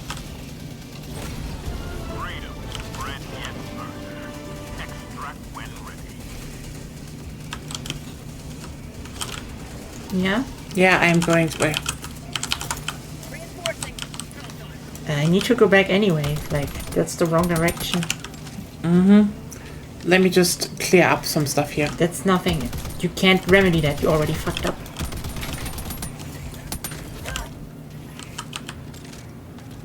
Like, I need my stuff back, you know? I got your samples. Thank you. But I still need the launcher.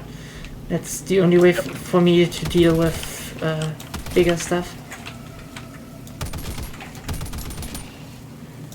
I actually found the anti-material rifle to be pretty good. Like, genuinely. Comparatively? Yeah. For the glory of Super Earth!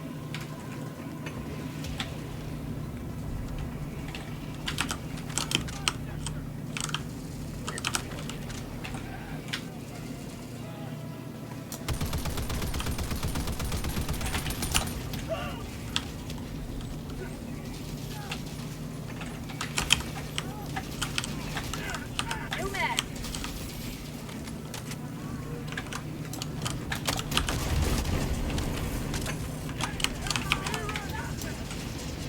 I think the Stingray killed its own ship. Yep. Interesting.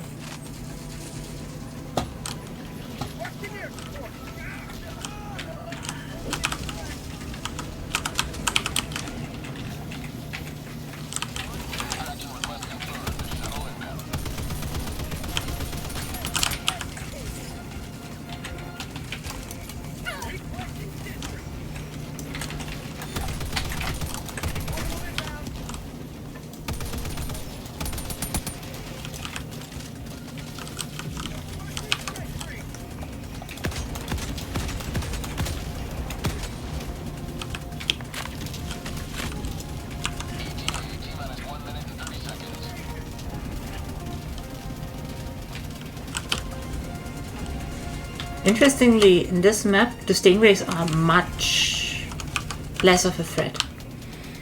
True. Definitely.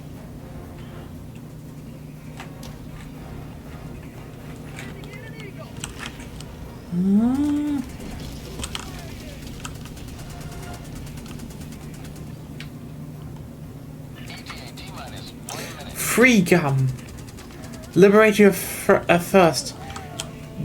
Justice. Justice. Oh my god. It's called Justice.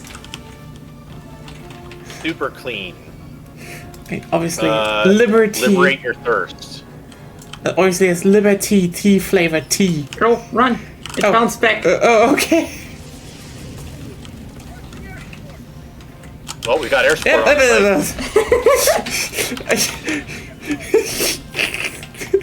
You just turned around like, oh, no. Get the samples. See, there's one thing all circling us, but it never finds an angle to attack.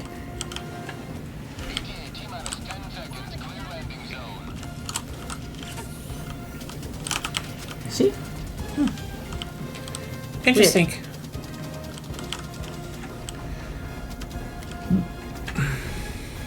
Pelican 1 arriving at coordinates. Pelican 1 landing sequence initiated. Watch where you're standing.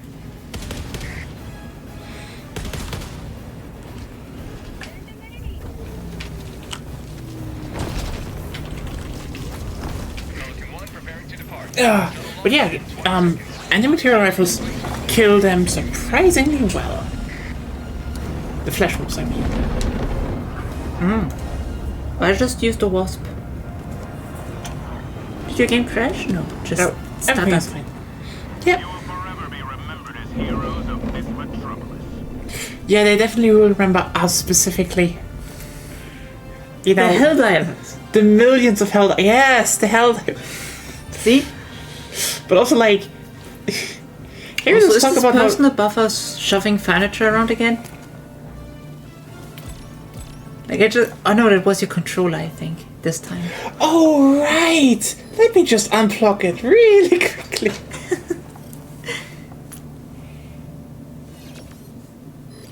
Also, my dad tried to call me. Yeah, like after like 1 hour into streaming, he just tried to call me. I'm like, what the fuck is going on? He usually doesn't do that, so I'm like, here's the thing. Either it was an accident, he wanted to tell me something serious. Now I'm like, what could that be? But if it was really serious, he would have also written me. Yes, I would probably more assume your dad has forgotten that you're streaming right now.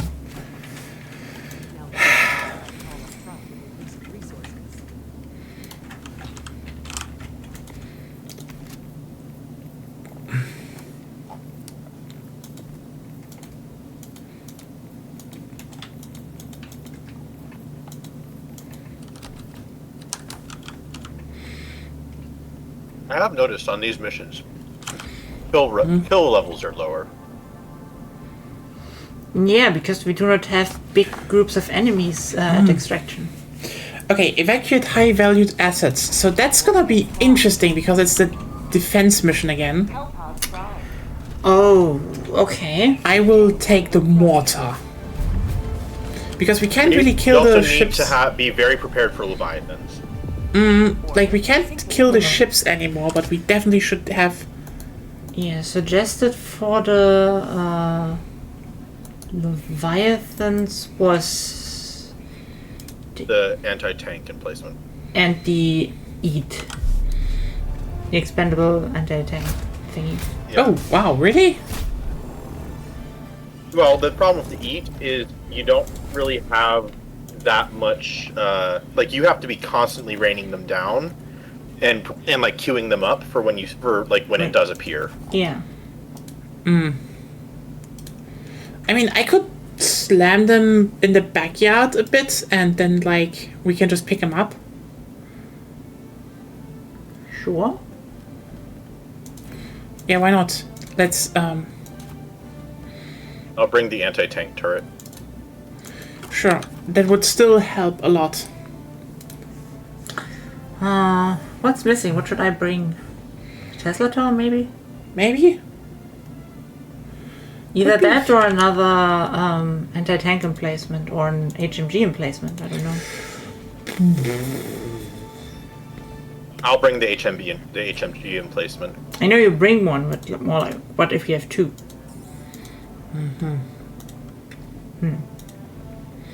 Well, I think there are some that start out anyways. So I don't think we probably don't need to. Yeah, like I'm I'm just putting asking mortar. what you're thinking I should. A mortar, another mortar, you think? Yeah, Can they kill flesh mobs easily or not? probably. I don't know. I have never tested it. Then let me ask. The internet. They are probably okay, given that if they hit, if all of the explosive rounds hit in the general vicinity of a flesh mob, it should kill it. Because a mortar round is approximately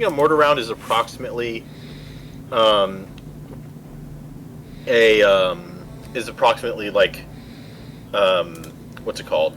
The eruptor. It does more damage than the eruptor, but approximately. So I think 2 or 3 hits from the mortar would kill a flesh mob, and it launches a three shot salvo. Just a matter of like, do the explosions hit the flesh mob, and how well do they hit them? I mean, if they pop the faces, it would definitely kill them. I'll bring the sterilizer as my secondary so that we can I can debuff in wide area. Okay. They said the wasp launcher, the airburst rocket launcher, and autocannon with flak ammo. Okay. Oh, that's a good point. But I have the wasp launcher at least. I'll bring the autocannon with flak. Wait, is this for the flesh mobs? Yes, that's for a flash mob. Oh, okay. Then if I have the eruptor, that's not a problem. I was thinking autocannon with flak onto the Leviathan. My mind had went back to the Leviathan for a moment. How about then I just get the mortar? As long as Nya finds a good position for the... I don't think... Agonia, I don't think that one affects the... the expert extraction. I don't think that's valuable on... Yeah, it doesn't do anything here. It doesn't do much. Because extraction is immediate. Then I just... I mean, you could get the turrets. Yeah, I could get the armored resupply pods. That at least is a bit... Yeah. That's probably a good setup. Telepod launch initiated.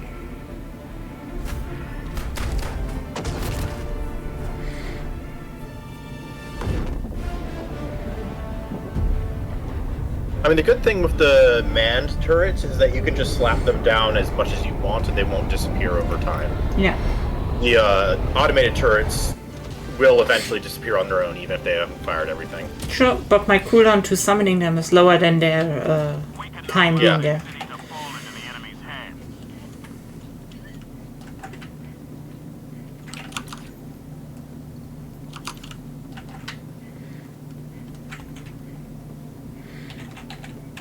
Okay, so the generators are down here. Back here.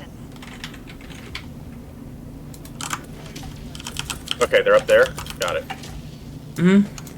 Freedom requires firepower. Slapping the expendable ones down in the middle. I'm gonna put the anti-tank turret up top by the panel. That way, whoever's up here can respond to it if, say, a Stingray or Leviathan shows up. Calling down a sentry. Alright. Calling down the mortar. Oh, you do it first. Okay. Yes.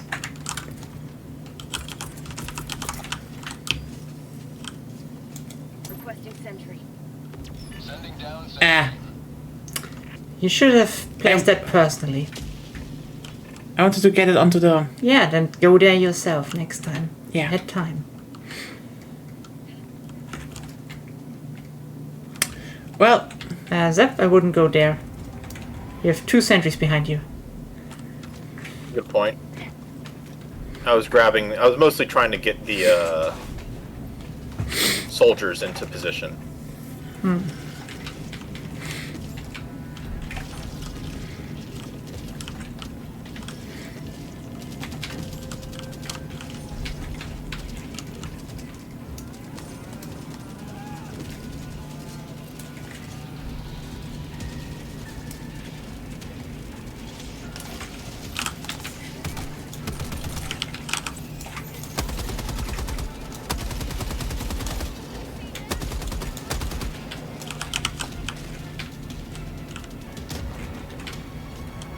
We should probably treat the mortar overseers as higher priority targets. Yeah.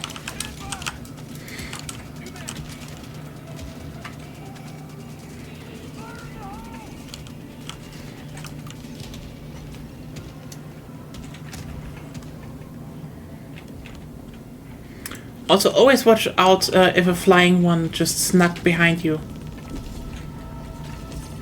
Yeah.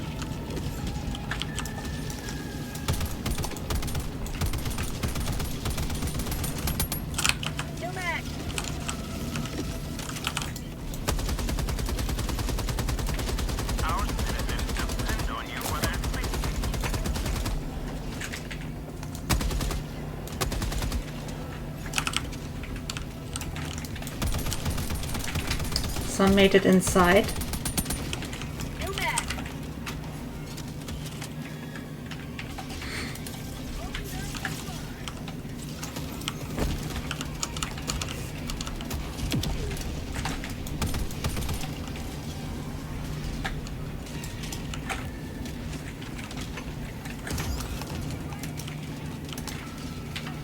Should I shoot a... no.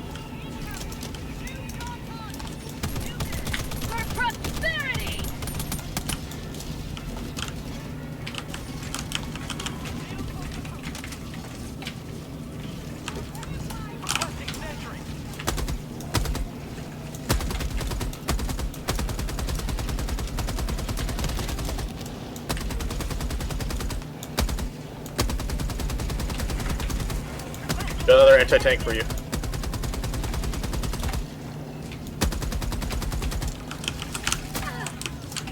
Oh, I see a mortar back there. Yeah, I see him.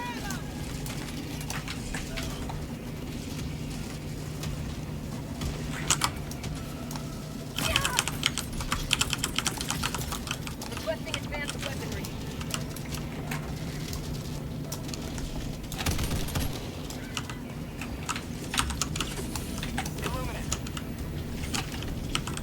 If you see something that important that you need taken out, remember to always ping it. Yeah, just did. Where? Well, the one you killed. No. Okay.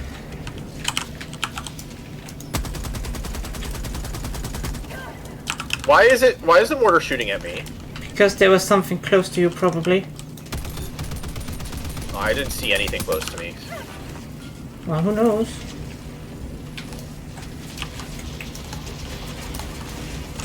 Okay, there's a... Killed it. Got it. Calling down a sentry.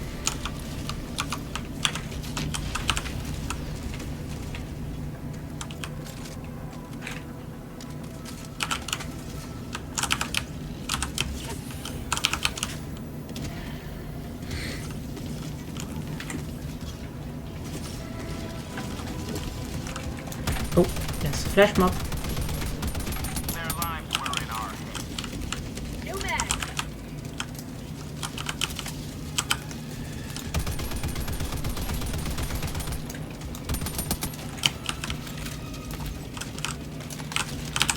Except there's a boatless at your stair.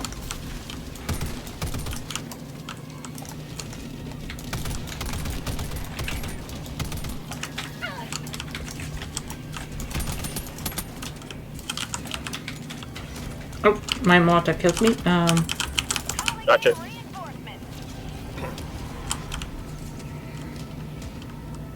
Yeah, as soon as your mortar's off cooldown, use it, yeah? I have it. Oh, yeah, it's already off cooldown. Then just use it. New mag.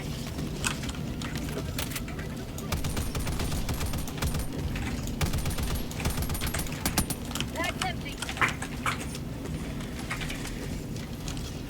Calling down a sentry.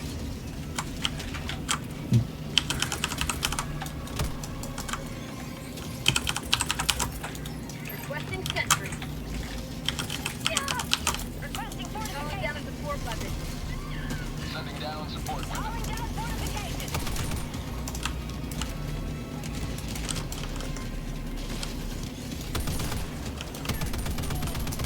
New mag. Say hello to democracy.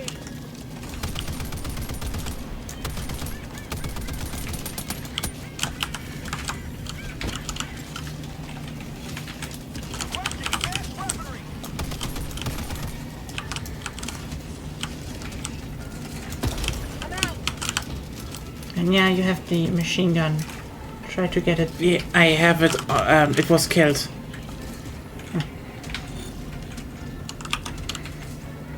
That's not good. Your placement is still off. It was a good placement. The problem is just the Not really. no, the walker was not taken down fast enough. That's generally why you let them shoot from the side. Like with cover from the front. Requesting advanced weaponry. Okay, so far no Leviathan yet. Yeah.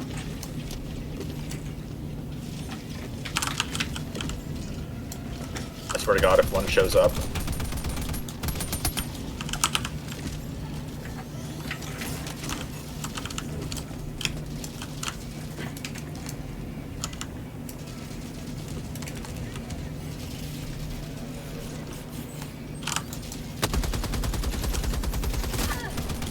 Ah, fuck.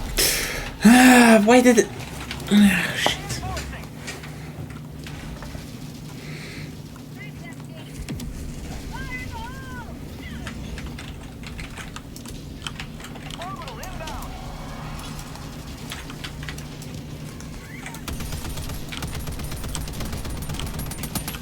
New mag.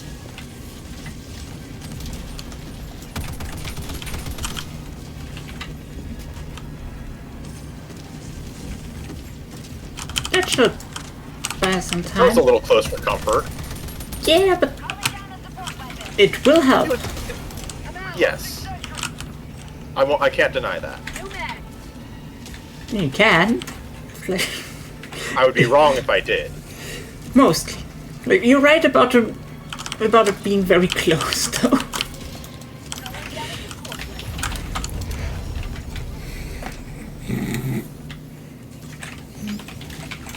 Calling in reinforcements. Supposedly, one gas grenade might be enough to, Yeah, Kill a, we need to keep reinforcing though. Everything is landed. To kill, Flashmob, you think? Calling in reinforcements. Requesting. Yeah, shoot at things. I know. Calling down fortifications.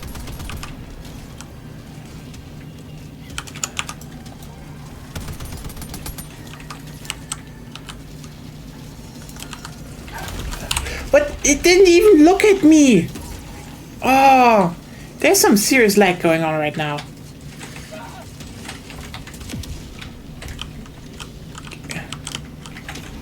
Still haven't plopped down your turret again.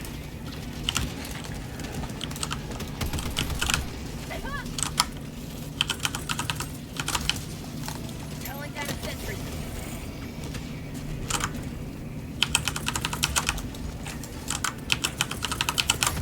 Requesting. Okay, for some reason also, it really keeps lagging out. Weird. Probably Like, because you're the host. What? Probably because you're the host or something. Yeah, it's like, you know, I, input a command and then it just immediately switches off it again.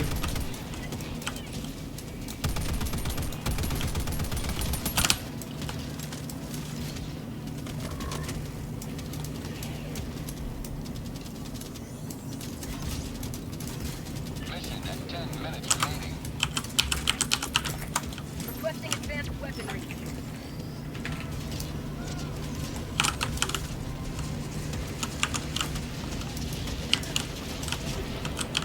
hit Stingray. Okay.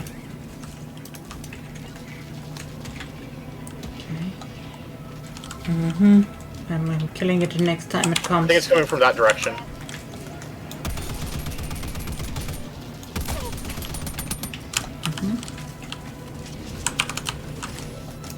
See it?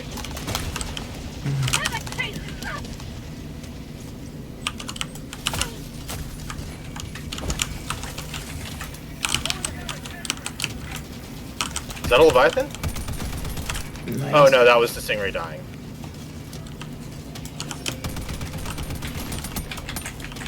Yeah, I think mortars are really good at killing flash mobs. Oh yes, that's my experience as well.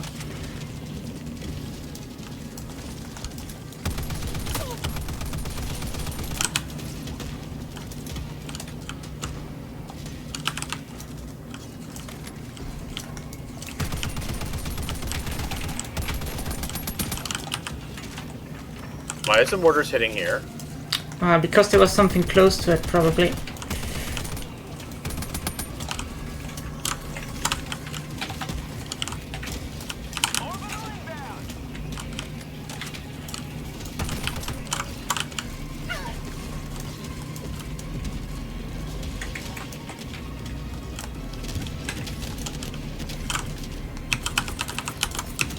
Calling down a sentry. Requesting fortification. Napalm works very well.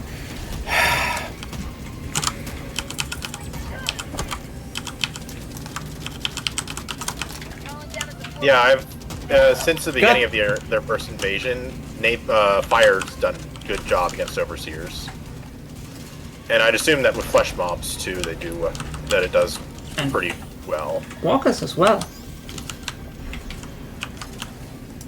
Marking location. North. Never mind. Heavy. Illuminate. Northwest.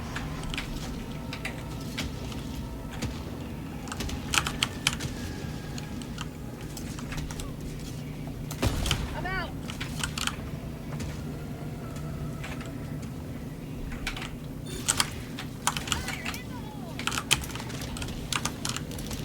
Honestly, I like the expendable anti-tank. It's also just something new that you just spam it and it's like fire and forget. Oh yeah, it's really Yeah. nice. Requesting sentry. People have liked it. Oh, I just watched a Sieve soldier take down an overseer, a melee one. Oh. Ooh.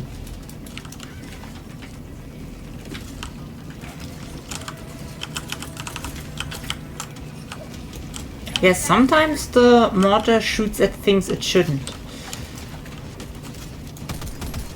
I feel like maybe it's that it doesn't see anything in its range at the moment, and thus decides, oh, I'm going to attack something that I recognize. Back to Nya?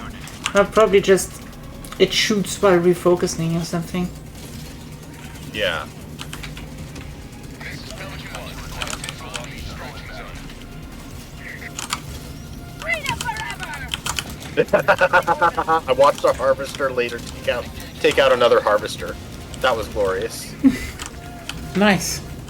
And down we go. Oh, wow. Gonna launch in 20 seconds. Hey. Budget deployed. Zep. Yep. Hey, Oh, we made okay. it. You didn't notice? No, I mixed up the landing zones. Ah! Yeah, landing zone missile silo, alright. I made it. Good. I'm pretty sure I made it by like milliseconds. Yeah. Imagine what would have happened if I did take the other booster. Yeah, that doesn't have an effect though. It doesn't have an effect because it's basically what it does is it reduces the amount of time that you are doing like for the waves waiting for extraction. Yes. So if it takes 2 minutes from when you input the code for the gunship to show up, then it will take I think 1 minute. Yeah, I know. I We forget killed what a the lot modifier of is. citizens. No, they die. Oh no, there are a lot of dead citizens in that mission. Like, you halved our requisition amount. How the fuck did Does you do anyone need requisition? Like, that's the that? I problem. need a ton for attachment. Yeah, but I still have. I don't know how much. Like, I'm always maxed out. It's like. Oh, they're like, be aware what you use in those city areas. I'm like, yeah. It's like Payday 2. Oh no, killing civilians costs money. Yes, but I'm stealing much more money. I'm still in the green and the profit, so who cares? Yeah, it's like what's the worth of a human life? Apparently, a bag full of cash is more worth than one human. That is definitely like a message they probably did not intend. Probably. And yet, it's in the game. Oh, You know what? The dynamite might be decent on that mission. Might be. It has a really long fuse.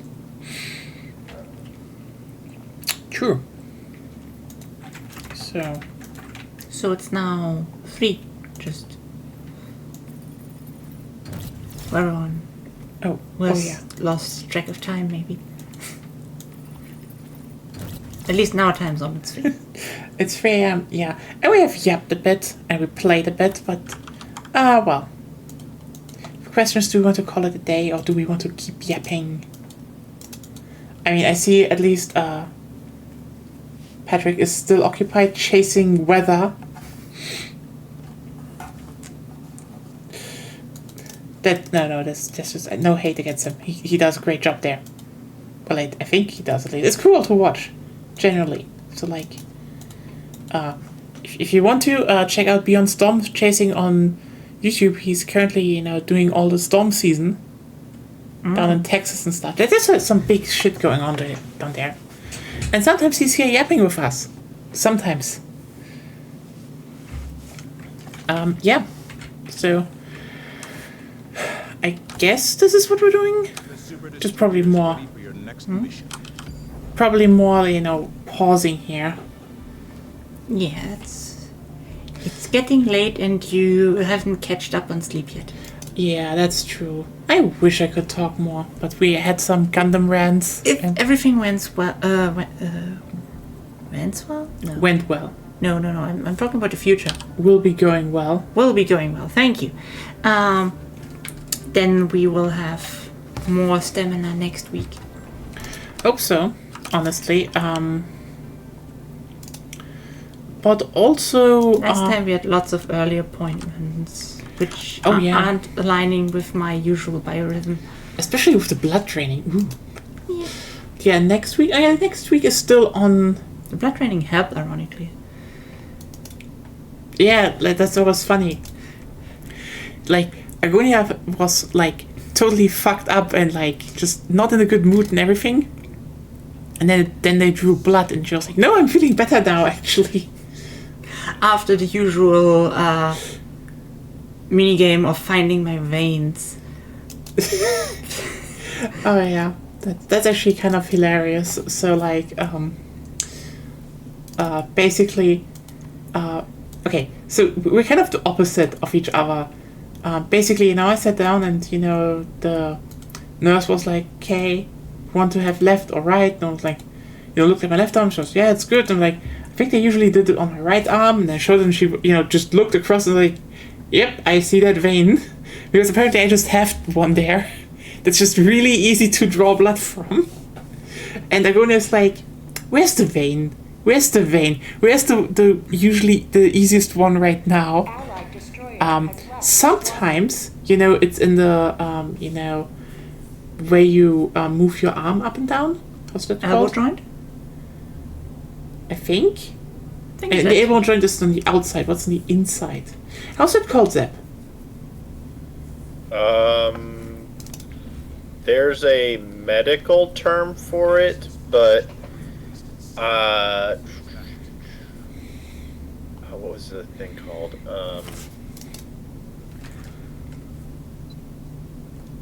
I don't remember. We just say it's the inside of the elbow. Oh wow! In German, it's the Armbeuge because it's where you beuge your arm. Is it wrong what I said? Am I wrong? No, it's true. But it's not funny. We have the superior language period. In some respects, maybe.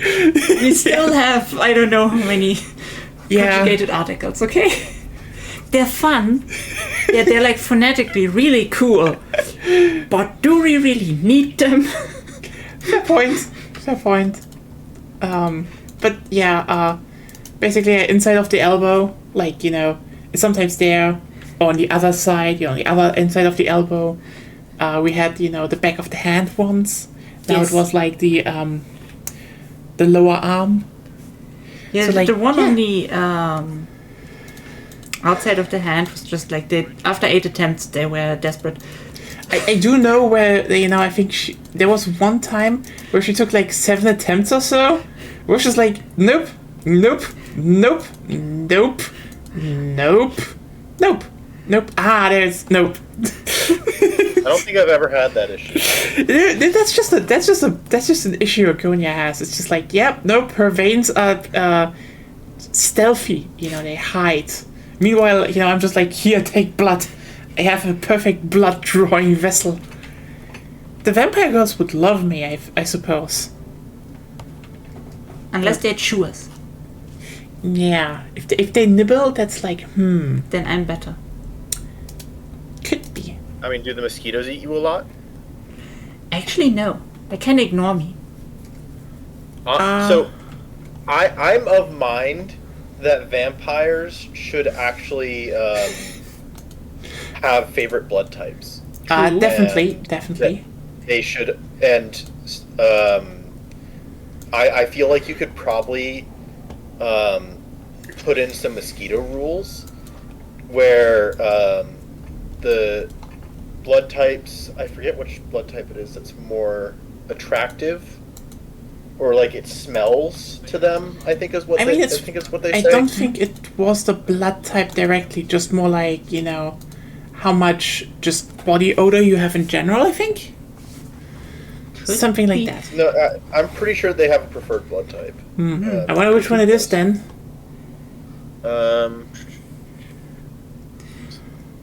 Yeah, I remember, you told me Milan, was it, has acidic enough blood, I think. Yeah, at least he told me that. Type O. They have a slight preference for type O blood. Yeah. Makes sense. Like, I think Yeah, he was like, his blood was apparent, like, he told me his blood was slightly acidic, so they just died. It's like, it's like, whoops, the blood is a bit wrong. Goodbye. that would be like probably like a favorite for some vampires, because humans generally like spicy or sour things, which plants and other things use to. Okay, now I'm just like imagining some really posh vampires that find ways to infuse blood with flavors. I mean, So they're like juice boxes. So like the juice boxes have like an IV drip that have, I don't know, like maybe not capsaicin, but something spicy added in, or something else like that. Like plants develop like citrusy stuff and hot stuff to defend against predators to being eaten, but we humans are like yum, basically. So if we humans would develop different tasting blood. Okay, hold on. If vampires, when vampirism was a thing for a long time, even if it was vampires before humans become vampires, or like they're a separate species, you could say that humans decided to go the domesticated animal route in evolutionary traits, where their blood is tasty to vampires because they were intended to be kept as pets, but there was a flaw in the evolution that we became too tasty. You know what? It's actually a lot more. It would be a lot more funnier actually if vampires developed maybe later, or at the same time, and humans try to basically develop some things that should repel them, but then it just was like tasty. But then you also need to create the question: is that the reason why garlic isn't working? Because it just makes the blood taste icky. Then if it makes the pee stink, what does asparagus do to blood? Asparagus, yeah. Is it like I don't know, vampires in Germany, because every time there's asparagus time, Germany just gets herd immunity? I don't know enough about medicine. Well, I don't know enough about theology to have an answer for it, but something that it would probably have to be something that your liver absorbs. I think that is something that would affect your blood enough just by eating it.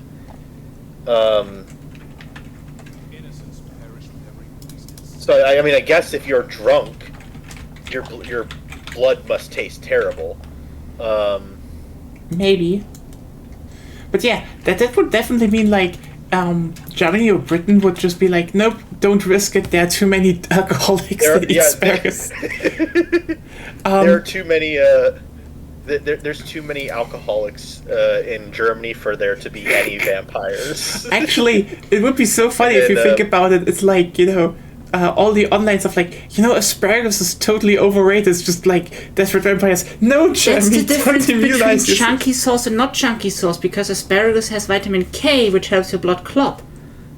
Ooh. So some vampires feed humans with vitamin K to make them more clotty because they like chunky blood. Do you like your blood chunky or small? Obviously.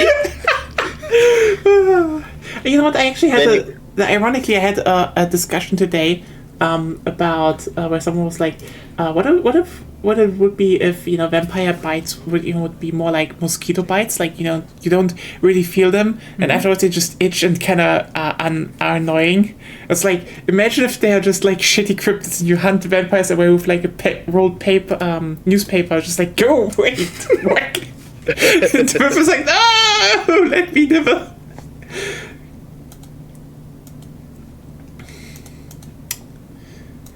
Like, honestly, that would be kind of a funny thing to, make a setting out of. It's just like, the cryptids we all know exist, but they're just kind of shitty. Like, oh yeah, vampires exist, but, it's not erotic. They're just more like mosquitoes, so, and just kind of annoying and desperate. Werewolves have, like, the problem that they just might eat themselves to death if they are not stopped. Treat werewolves like give them some hyena traits. Which ones? Which ones? Not that thing. I know what you mean. I wasn't thinking of that. I was thinking of the. Oh, which one is that? Cannibalizing themselves trait. Which trait? I was thinking of the hyena. Sufficiently hungry hyena will cannibalize itself. I think that's actually just a myth. No, I've talked to. Yeah, but they're wolves, so hyenas aren't wolves. Ironically, yes, hyenas are not wolves, not even the slightest. But no, that doesn't mean that you can't have an overlap. That you can't have. You can have were hyenas. And they just have it especially hard. Or Bigfoot are just like alcoholic hillbillies. They just want to be left alone. What are other I think that cryptids? actually happened. I think that actually happened in the U.S. once. Is that there was a off the grid guy who just never shaved, who got shot. God, no! I'm fairly certain. You just turned it. I don't think it has happened recently, but when I say recently, I mean like this may have happened 100 years ago or something like that. I mean, okay, yeah, but like you just kind of turned it dark. I just feel like, what are other cryptids we could talk about? What that could be in shitify? What can we do to Mothman? They're the most annoying bitches when the sun is down and the lamps are on. Like, you know Imagine, what? The Mothmans are just like the weird pervert that just likes that one lamppost, but you know what? They're also always having an affair constantly. And when someone spots them, they're like, "You saw nothing," and everyone's like, "What is wrong with you? I don't care." Imagine like you're going out at night and at every lamppost there are like several Mothman standing around. But they're just like in one region. It's just like in Virginia. And that's it.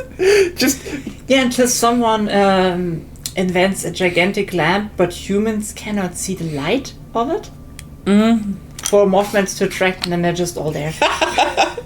Yeah, that would actually be just be like, yeah, they met cryptids all the time and they just got integrated in human society, but cryptids are just kind of shitty. Like, imagine if the song Country Roads was just slightly different, like West Virginia, where the Mothmans cling to lamps. Chupacabra. Okay. Oh, Chupacabra. How would that be shitty, actually? Also, that one is just kind of hard to. Could be a gremlin, I guess. A gremlin that like raids your pantry. Wouldn't really also. Aren't they kind of vampires? Kind of vampires. You know what? You know what you could make out of them? Like, they're just like a little, like, when they want blood, they're a little bit more aggressive. It's like that one thing that is around horses that bites, that is like actually hurts. You mean that one fly? Yeah, how's it called again? In German it's Bremse? Bremse. Which is a stupid name, I have to say. I know, but like, I didn't make the name. It just came up. Yeah, but like, how do you want to explain to people that a fly is literally called brake? It's called horsefly. Yeah, horseflies. Makes sense. That's better than a German name. It's more accurate. Kind of makes sense, yeah. At least in general. They're not always around horses. Trying to read up on chupacabras. Yeah. Oh yeah. My understanding is chupacabras are kind of like goblins and kobolds combined with a little bit of vampirism, I guess. Yeah, they drink blood. Mm-hmm. They also drink goat milk, so. Who wouldn't? Yeah. I mean, yeah, you could say... If you're a little person subsisting of livestock from others, you would also drink goat milk. I guess. Especially since they're from South America. America. You could make them kind of gremlin-ish. Where there are lots of goats, so... Yeah. Comparatively. You know what? Let's go not to attacking humans. Not really. You know what? I just thought about, like, what would be, like, the thing for, leprechauns and shit, but, like, they're already kind of shitty. Like, imagine you just, like, Okay. Face are shitty prank YouTubers.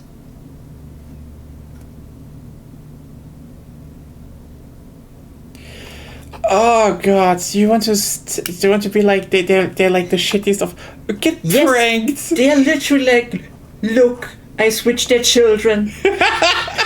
Isn't that funny? And like this guy farmed in my land and I turned him into a fleshless, boneless shell. Pranked. You know what? You know what I realized what this would be kind of good for? I blinded 1,000 people in order to for this great prank.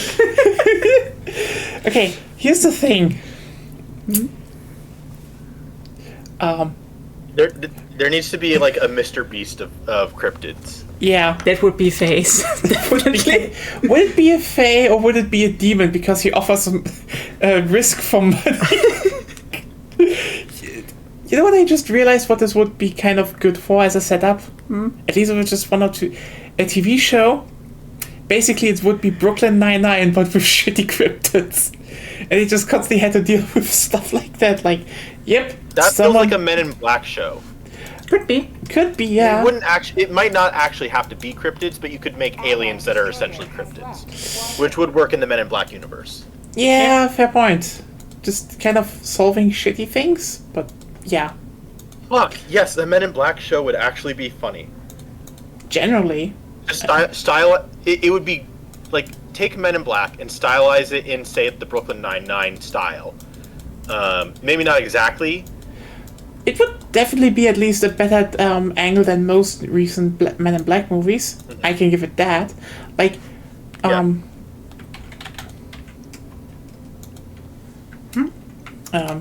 know what? Let's just actually switch back to browser. We're yapping again, so we can just go back to the browser. So, yeah. There's an alien. Woo. But yeah.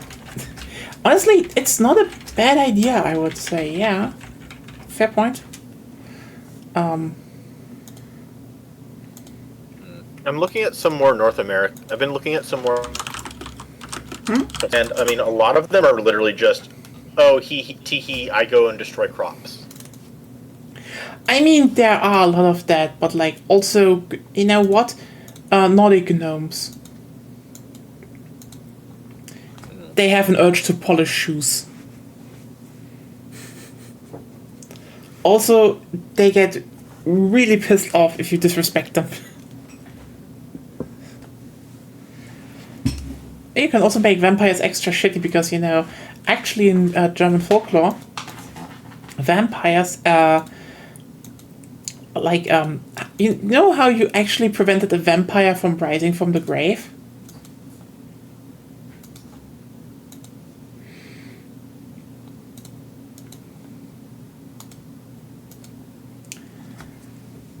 How? Okay. You basically, it was the usual things of like, nailing the coffin shut, etc. But you also threw beans or in it, or lentils, because when the vampire, because it wasn't really a vampire, but they were kind of vampires, came back to life, they had to count the beans. Oh, And yes. they couldn't get above 3 because I think holy number, so they had to restart all the time and they were just stuck.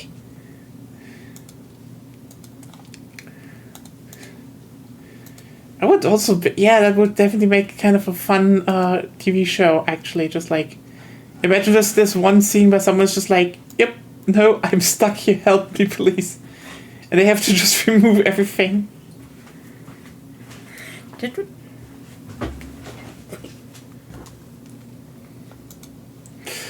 That would be like, you could make a whole episode about how supermarkets and general human society need to be accommodating to vampires because they have this compulsive counting disorder.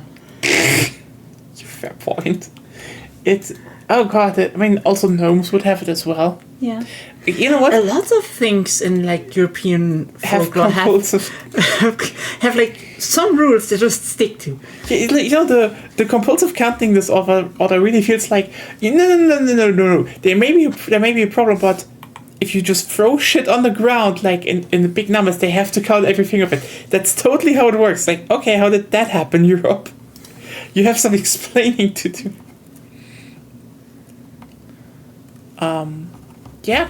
I mean, it would be kind of fun, shitty cryptid show.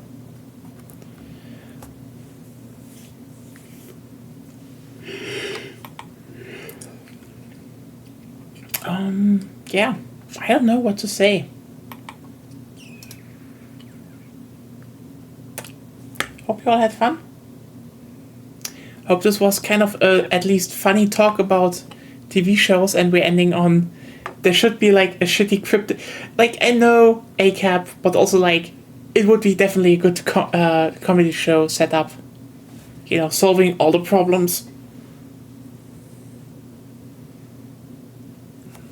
Yeah, I get it.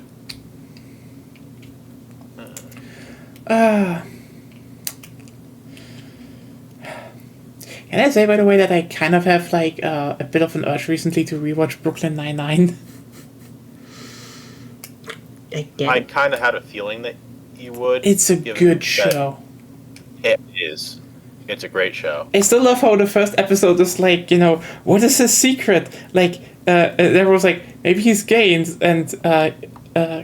how's it? Peralta's just like, nah. And at the end of the show, what's your secret? I'm gay. Fuck! It's just so good because everyone's like, no, he's obviously gay. And Peralta's just like, that can't be the whole secret. Well, that's more so on Peralta just being like an idiot. And yeah, I know. Like, that's what I wanted to mean. It's so it fucking has to be, funny. Yeah. Because he's like overthinking it to hell and back, and it's like, nah. Yeah, God, this show is so amazing. It just genuinely so. Honestly, Captain Holder's amazing. Like the actors just also, like, I am surprised. I don't think I have seen him in like a lot of shows. Ironically, like, I know he's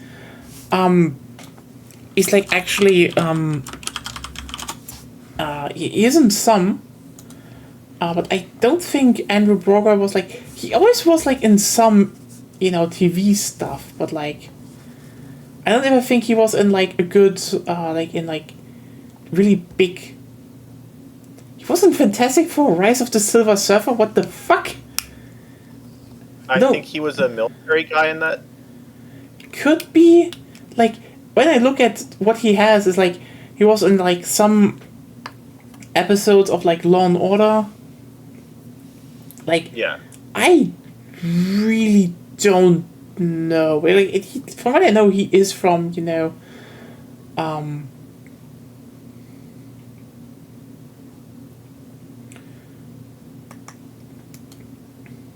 it was in City of Angels. Okay. I guess. He's had a lot of like prominent roles. Yeah, he has. It's like, but he never really stood out in like a lot of things, I would say. But yeah, then it's like, yeah,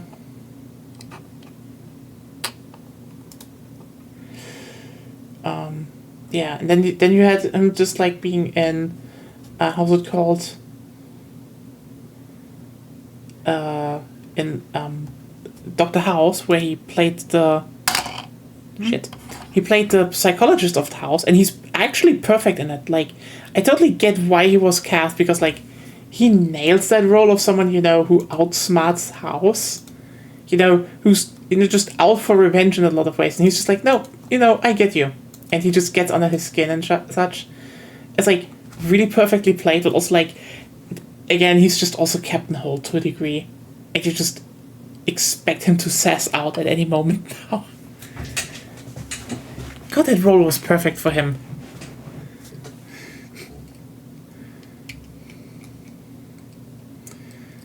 I think the funniest part about Holt is always like that he's so stuck up, but then you could just get the random shots to like, yeah, this was how it was in the 70s or 80s, and he's just like the most cliche action cop hero. You're like, what the fuck is? What happened? The Velvet Thunder moments were so wonderful because of that. Velvet Thunder. It's just, yeah. You really are like, how did you get from there to there? But also like, then you watch more of it and you're like, he was always like that. What is going on here? It's just so coherent. Yeah, and I think the funniest... The parallels between his character and Peralta is so amazing to me. Yeah. I mean, also it's always... In some ways, they're practically the same person. To a degree, yeah. But also not. But to a degree, they are. Yes. But yeah, they have They're some... distinct but alike in many ways. Yeah. And then you have like... God... Sully as... and how was the other one called?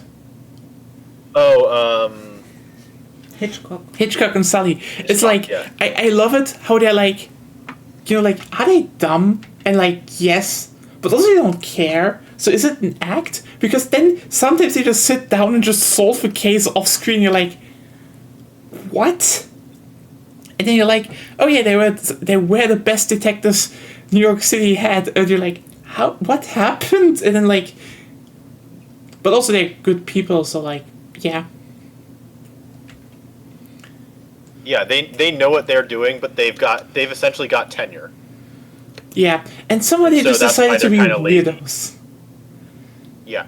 Creepy weirdos to a degree.